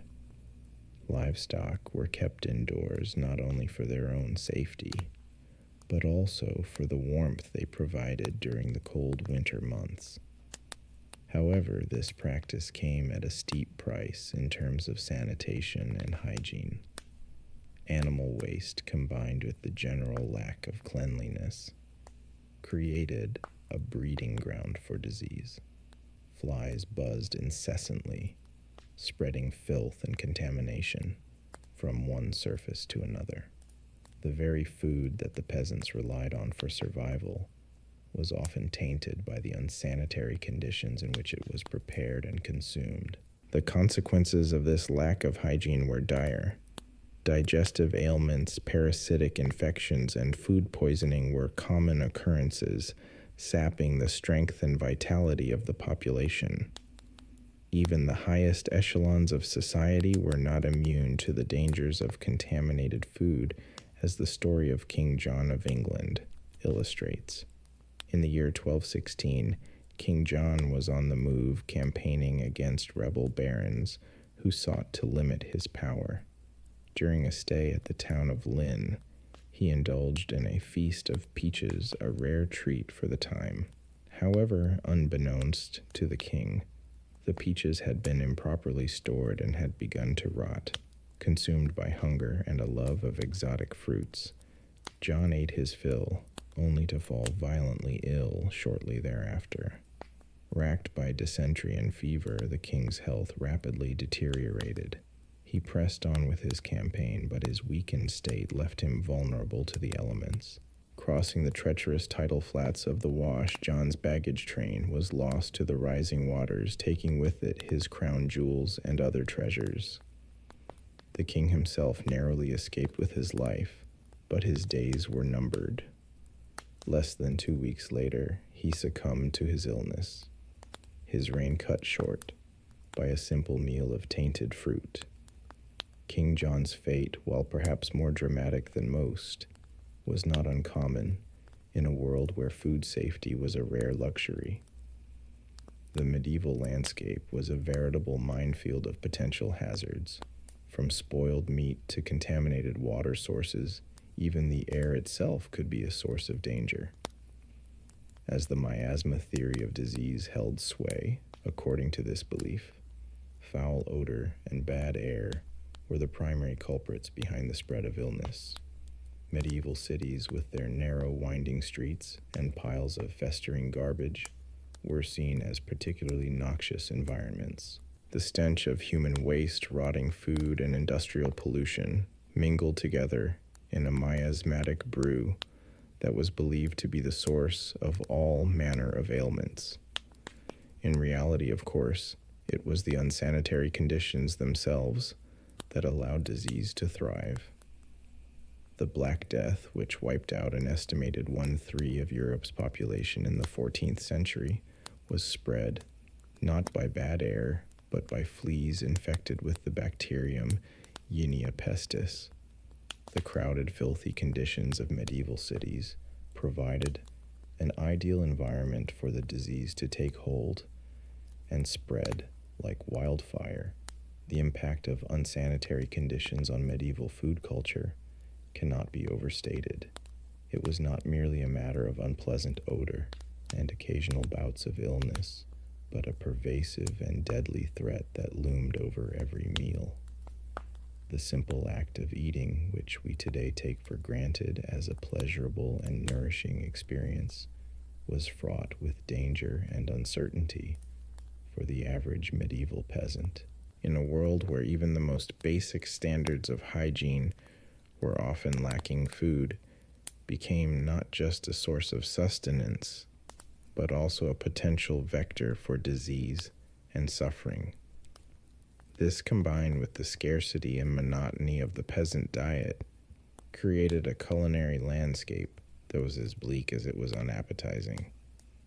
As we continue our exploration of why food in medieval times sucked, it is important to remember that the challenges we have discussed so far, the lack of variety, the difficulty of preservation, the unbalanced diets, and the unsanitary conditions, were not the only factors at play.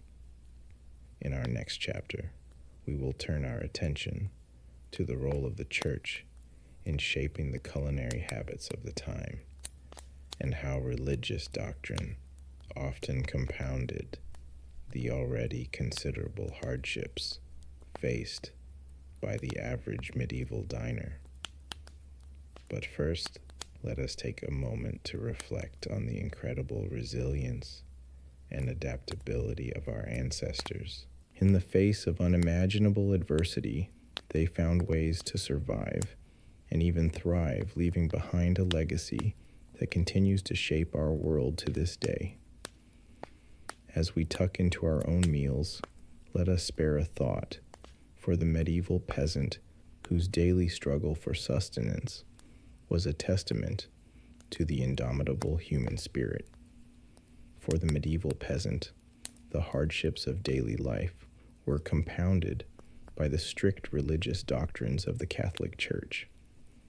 In a society where the Church held immense power and influence, its teachings and edicts permeated every aspect of life, including the most basic of human needs, food. Central to the Church's dietary restrictions were the concepts of fasting and abstinence. On designated days throughout the year, particularly during the season of Lent, the faithful were required to abstain from consuming meat and to limit their overall food intake. For the already undernourished peasantry, these restrictions could be particularly burdensome. Imagine, if you will, the plight of a poor peasant family during the 40 days of Lent. Already subsisting on a meager diet of gruel and bread, they were now expected to forego even the occasional scrap of salted pork or dried fish that provided a modicum of flavor and sustenance to their meals. The growling of empty stomachs became a constant companion as they struggled to maintain their piety in the face of knowing hunger. The story of John and Matilda, a fictional but all too typical peasant couple, illustrates the hardships faced by many during this time. With a small plot of land and a few scrawny chickens, they barely managed to feed themselves and their 3 children during the best of times. When Lent arrived, they dutifully put away their meager stores of preserved meat and resigned themselves to a diet of thin garel and boiled turnips. As the days wore on, their energy flagged and their tempers frayed. The children, too young to understand the reasons behind their deprivation, cried incessantly from hunger. John, a devout man, struggled to maintain his faith in the face of such hardship, while Matilda secretly dreamed of the savory stew she would make when Lent was finally over. The couple's plight was not unique. Across the land, peasant families face similar struggles, their already meager diets further restricted by the dictates of the church. Some, driven by desperation, resorted to poaching in the royal forests, risking severe punishment if caught. Others simply went without, their bodies weakening and their spirits breaking under the weight of their devotion. While the intentions behind the church's dietary restrictions were ostensibly noble to encourage spiritual reflection and penance, their impact on the peasantry was often dire. In a society already plagued by scarcity and inequality, the added burden of religious fasting could be the difference between life and death. Yet even in the midst of such hardship, there were glimmers of hope and compassion. Monasteries and abbeys, with their vast land holdings and well-towed ladders, often served as a source of food aid for the poor. Monks and nuns, bound by their vows of charity and hospitality, would distribute bread and ale to the hungry, providing a brief respite from the gnawing pain of an empty belly. One such story tells of a kind-hearted abbess named Hildegard, who, upon seeing the gaunt faces of the peasants who came to her abbey, seeking alms, ordered her kitchens to prepare a hearty pottage of vegetables and barley to be distributed to all who asked. The grateful recipients, their spirits lifted by this unexpected act of kindness, returned to their homes with renewed strength and a glimmer of hope in their hearts.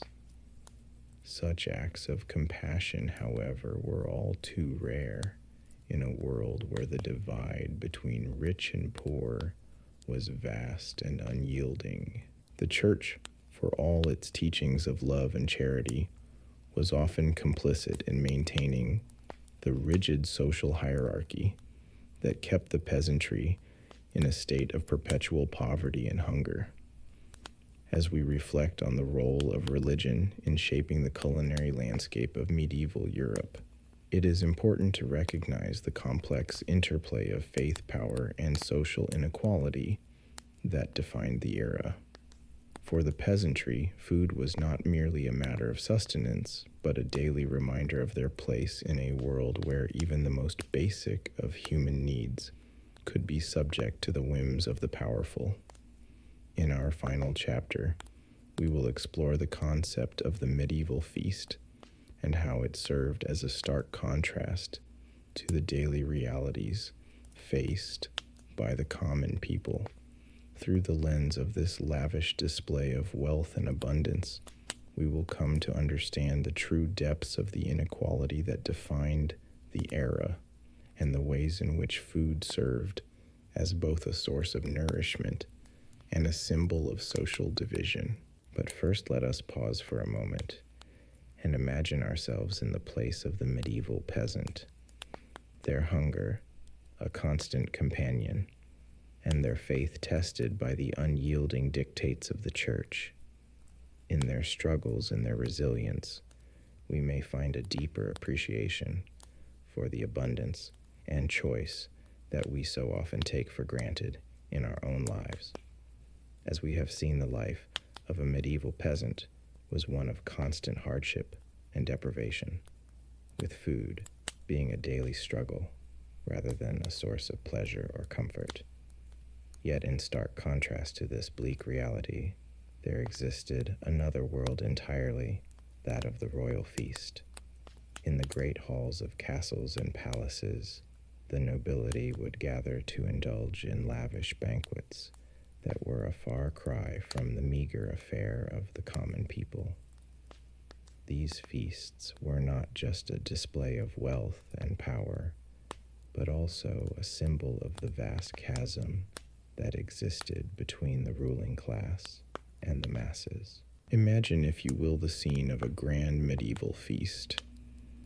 The great hall is lit by the flickering light of countless candles, their warm glow illuminating the rich tapestries and gleaming silver that adorn the walls.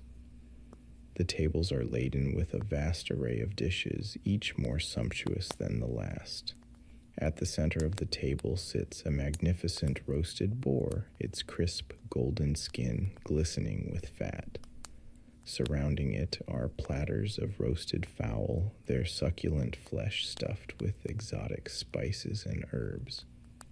There are pies filled with tender game, their flaky crusts hiding a treasure trove of savory delights, and everywhere there are fruits and vegetables of every hue, their vibrant colors a testament to the bounty of the land. Presiding over this opulent display is the royal cook, a master of his craft, who has spent days preparing for this grand occasion. He has scoured the countryside for the finest ingredients, sourcing the freshest meats. And part 4, adulterated food and drink. In the dimly lit, cramped streets of a medieval town, a baker named Alric wiped the sweat from his brow as he toiled over his latest batch of bread. The harvest had been meager this year, and grain prices were soaring. To make ends meet, Alric had resorted to secretly stretching his dough with fillers like ground acorns, sawdust, and even chalk. It was a common practice among unscrupulous bakers looking to maximize their profits, even if it meant compromising the quality and safety of their bread. As Alric worked, his mind wandered to the alewife down the street, who was known for watering down her brew to make it last longer. In a world where clean drinking water was often scarce, ale and wine were the beverages of choice for most people. However, this also meant that the quality of these drinks was often questionable at best. In larger cities, the authorities did attempt to regulate the food and drink trade to some extent. A-tasters were employed to ensure that brews met a certain standard, and bakers found to be adulterating their bread could face fines or even public humiliation. In London, for example, dishonest bakers might be dragged through the streets on a hurdle with their substandard loaves hung around their necks. However, these regulations were often poorly enforced, and the punishments were not always a sufficient deterrent. Many bakers and brewers simply saw the fines as a cost of doing business and continued to cut corners wherever they could. For the average person, this meant that the food and drink they consumed were often of dubious quality. Bread that was supposed to nourish them might instead be filled with inedible or even harmful substances. A lay that was meant to quench their thirst might be so watered down that it provided little refreshment. It was just another hardship in a life already filled with challenges and uncertainties. As Ulrich pulled his latest batch of bread from the oven, he couldn't help but feel a twinge of guilt. He knew that his customers trusted him to provide them with honest, wholesome food. But in a world where survival often meant cutting corners and bending the rules, he felt he had little choice. He could only hope that his small deceptions went unnoticed, and that his bread would provide some small comfort to those who ate it, even if it wasn't quite what it seemed. Part 5. Unsanitary Conditions. In the year 1216, King John of England sat down to a lavish meal after a long day of hunting. As was customary, he was presented with a variety of dishes, including fruit meat and sweetmeats. However, unbeknownst to the king, the peaches he consumed that day were spoiled, likely due to improper storage and handling. Shortly after the meal, John fell violently ill with dysentery, a disease that would ultimately claim his life. While the exact cause of King John's death has been debated by historians, his story illustrates a stark reality of medieval life. Unsanitary conditions were rampant, and they took a serious toll on people's health and well-being. In many medieval households, livestock were often kept inside the home for warmth and safety.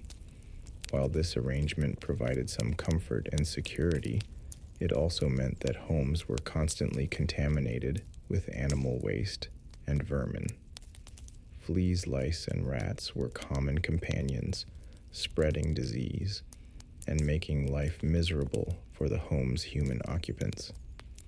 The situation was even worse in medieval cities, where garbage and human waste were often simply dumped into the streets or nearby rivers. With no understanding of germ theory or the importance of hygiene, people lived in close proximity to filth and squalor, creating the perfect breeding ground for disease. The consequences of these unsanitary conditions were severe. Dysentery like that, which killed King John, was a common killer, spread through contaminated food and water. Other diseases like typhoid fever, cholera, and even the dreaded Black Death also thrived in the filthy conditions of medieval cities. For the average person, there was little escape from the constant threat of illness. Even the food they ate and the water they drank were often tainted with disease-causing microbes. In a world without antibiotics or modern medical knowledge, even a minor infection could quickly become life-threatening. The story of King Jay's death, while notable due to his status, was far from unique. For rich and poor alike, the specter of disease and death was a constant presence, fueled in large part by the unsanitary conditions in which they lived. It was a grim reality of medieval life, and one that would persist for centuries until the advent of modern sanitation and hygiene practices. As the sun set over the medieval city, the stench of waste and decay hung heavy in the air. In the distance, the bells of the church told a somber reminder of the many lives claimed by the filth and squalor of the streets. For the people of the city, it was just another day in a world where cleanliness was a luxury and disease was a constant companion. Part 6. The Influence of the Church. In a small cottage on the outskirts of a medieval village, a peasant family gathered around their meager evening meal. The fare was simple: a thin pottage made from vegetables and a scrap of salted pork, accompanied by a hard crust of bread. It was Lent, and the family was doing their best to honor the church's mandate to fast and abstain from meat during this holy season. For the peasants, the Lenten fast was a particularly difficult challenge. Their diets were already severely limited by their poverty and the scarcity of food. Giving up what little meat they had access to meant subsisting on an even more meager and monotonous diet than usual. The church's influence on medieval cuisine was significant and far-reaching. In addition to the Lenten fast, the church also mandated meatless days throughout the year, typically Wednesdays, Fridays, and Saturdays.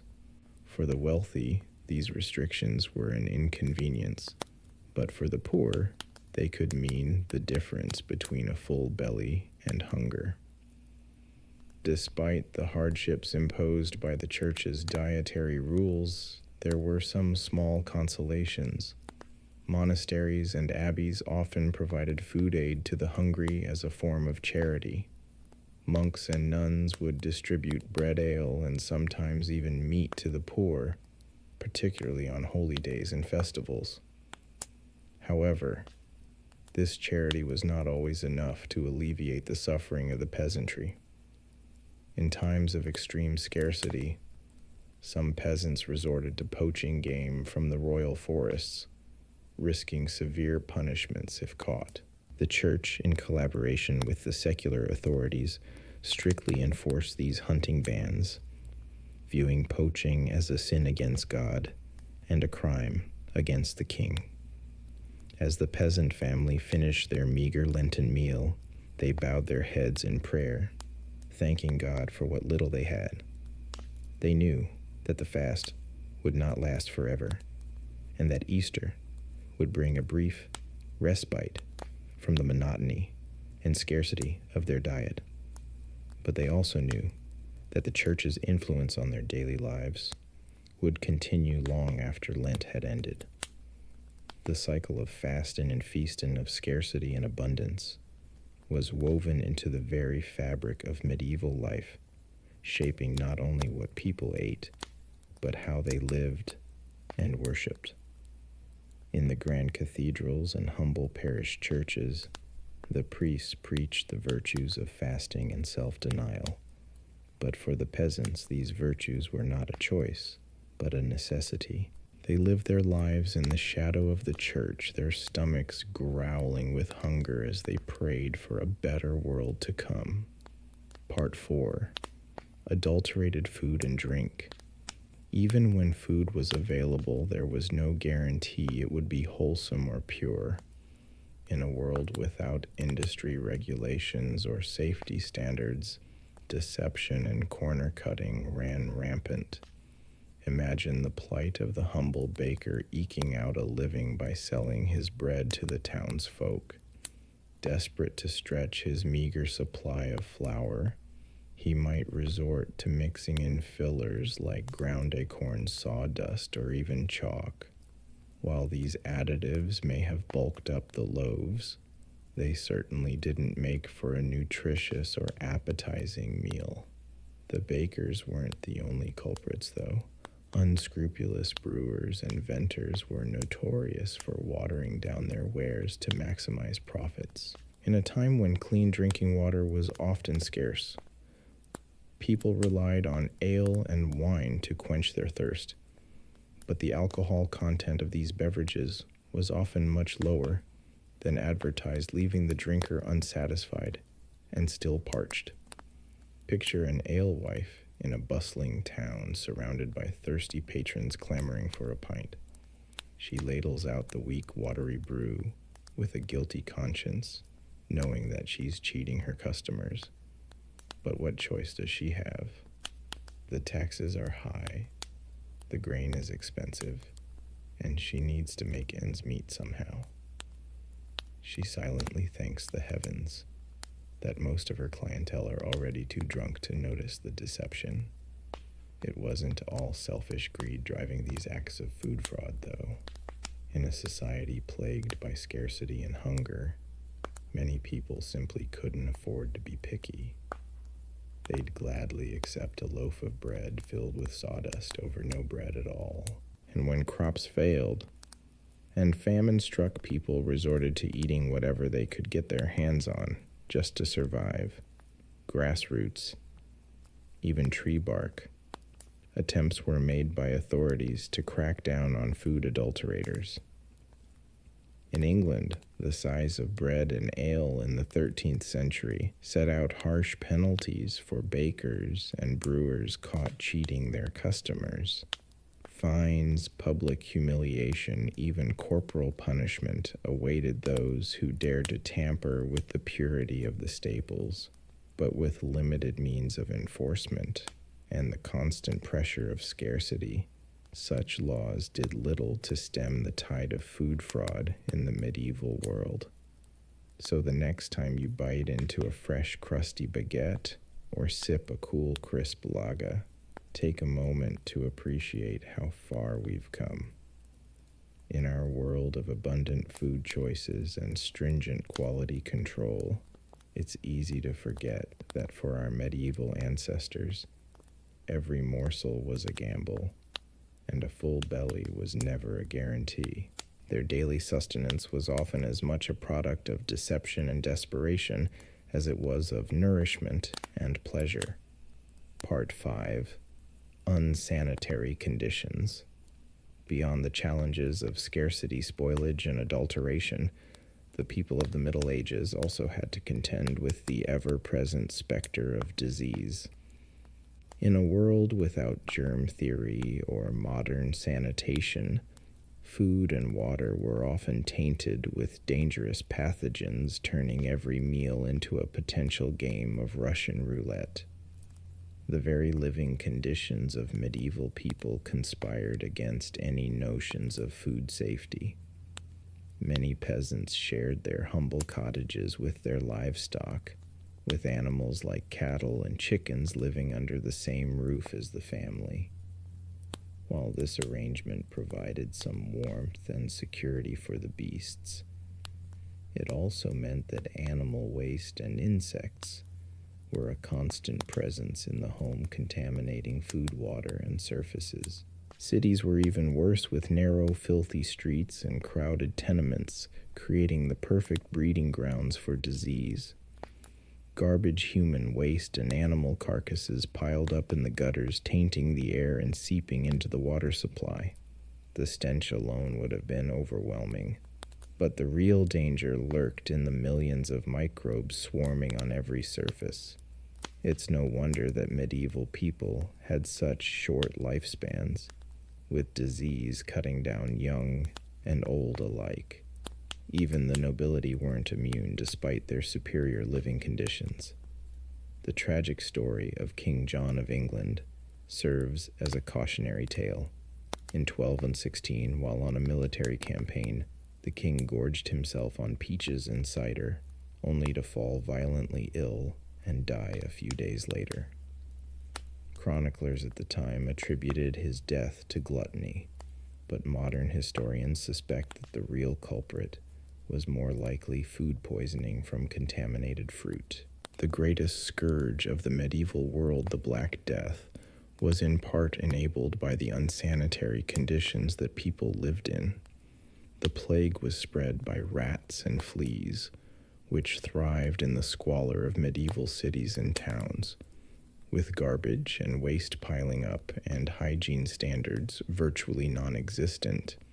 It was only a matter of time before the pestilence took hold, wiping out a third of Europe's population. It's a grim picture, but it's important to remember that medieval people weren't ignorant or unconcerned about cleanliness. They may not have understood the science behind disease transmission, but they recognized the importance of keeping food and water clean. Monasteries and hospitals often had strict hygiene rules, and medieval housewives took great pride in keeping their homes as spotless as possible. But in a world without refrigeration, proper sewage systems, or clean running water, there was only so much that could be done. Every day was a battle against the forces of decay and contamination, and all too often those forces won out. So the next time you enjoy a meal in a clean, modern kitchen, spare a thought for your medieval ancestors who fought that battle every day of their lives with the odds stacked firmly against them. Part 6. The influence of the Church. In the medieval world, the Catholic Church loomed large over every aspect of life, and food was no exception. For the faithful, the religious calendar dictated what could be eaten, and when adding an extra layer of complexity to an already challenging food landscape, the Church mandated strict fasting and abstinence rules, particularly during the penitential season of Lent. For 40 days before Easter, meat was strictly off the menu, as were dairy products, eggs, and even olive oil in some regions. Fish was sometimes permitted, but for many poor peasants, even that was a luxury they could ill afford. Imagine the struggle of a peasant family already living on the brink of starvation, faced with the prospect of giving up what little meat and dairy they had for the sake of spiritual purity. The growling stomachs and weakened bodies were a small price to pay, they were told, for the promise of eternal salvation. But that was cold comfort for a mother watching her children grow thin and listless from hunger. Even outside of Lent, the church's influence could be felt in the rhythms of the weekly menu. Wednesdays, Fridays, and Saturdays were designated as lean days, when meat was forbidden. For the wealthy, this simply meant substituting fish or other luxuries, but for the poor, it often meant going without any animal protein at all. There were some small mercies, however. Monasteries and abbeys often provided food aid to the hungry as part of their mission of charity. Monks would distribute bread soup and ale to the needy, offering a rare respite from the gnawing hunger that was a constant companion for so many. Some even opened their doors to travelers, providing a warm meal and a bed for the night to those who could not afford an inn. But even this generosity had its limits. The church was also a major landowner, controlling vast swaths of agricultural land and forests. Peasants who dared to poach game from these lands to feed their families faced severe punishment, including fines, flogging, and even exile. The irony of a supposedly charitable institution hoarding its wealth while its flock starved was not lost on many. The impact of the church's dietary restrictions on the medieval populace cannot be overstated. For people already struggling to find enough to eat, the added burden of religious fasting and abstinence could be the difference between life and death. And yet the fear of eternal damnation was a powerful motivator, driving people to endure even the most extreme privations for the sake of their immortal souls. Today we may look back on these practices as archaic and even cruel. But for medieval people, they were a fundamental part of the fabric of life. The church's hold on the hearts and minds of the faithful was unquestioned, and its dictates carried the weight of divine law. To defy them was to risk not only earthly punishment, but the fires of hell itself. And so with gritted teeth and growling bellies, the people of the Middle Ages soldiered on secure in the knowledge that their suffering would be rewarded in the world to come. And so we come to the end of our journey through the dismal depths of medieval cuisine. It's a testament to human resilience that people manage to survive and even thrive at times on such a meager and unreliable food supply. The scarcity, the spoilage, the sheer monotony of GRL and gruel again. And it's enough to make one grateful for the simple pleasure of a crisp apple or a well-spiced curry. Can you imagine the astonishment on a medieval peasant's face if they were transported to a modern supermarket, the gleaming aisles packed with more food than a king's banquet hall? The rainbow of fresh fruits and vegetables in the produce section, the fragrant loaves of bread that would have seemed like manna from heaven to a hungry serf, and the sheer abundance of it all. Enough food to feed a village all under one roof. Of course, we still face challenges in our modern food system: inequality, waste, environmental degradation. These are all issues that we must grapple with, but we have also made incredible strides since the days of rancid meat pies and turnip growl. We have a greater understanding of nutrition, of food safety, of the importance of variety and balance in our diets. We have the ability to preserve and transport food across great distances, to enjoy flavors from around the world in our own kitchens. So the next time you sit down to a meal, take a moment to savor it. Appreciate the complex interplay of flavors, the freshness of the ingredients, the skill of the preparation, and spare a thought for our medieval ancestors who endured so much hardship and hunger in the face of such scarcity. And with that, we come to the end of our boring history of medieval food. I hope it has provided some interesting context to your understanding of the past and perhaps even lulled you into a peaceful slumber.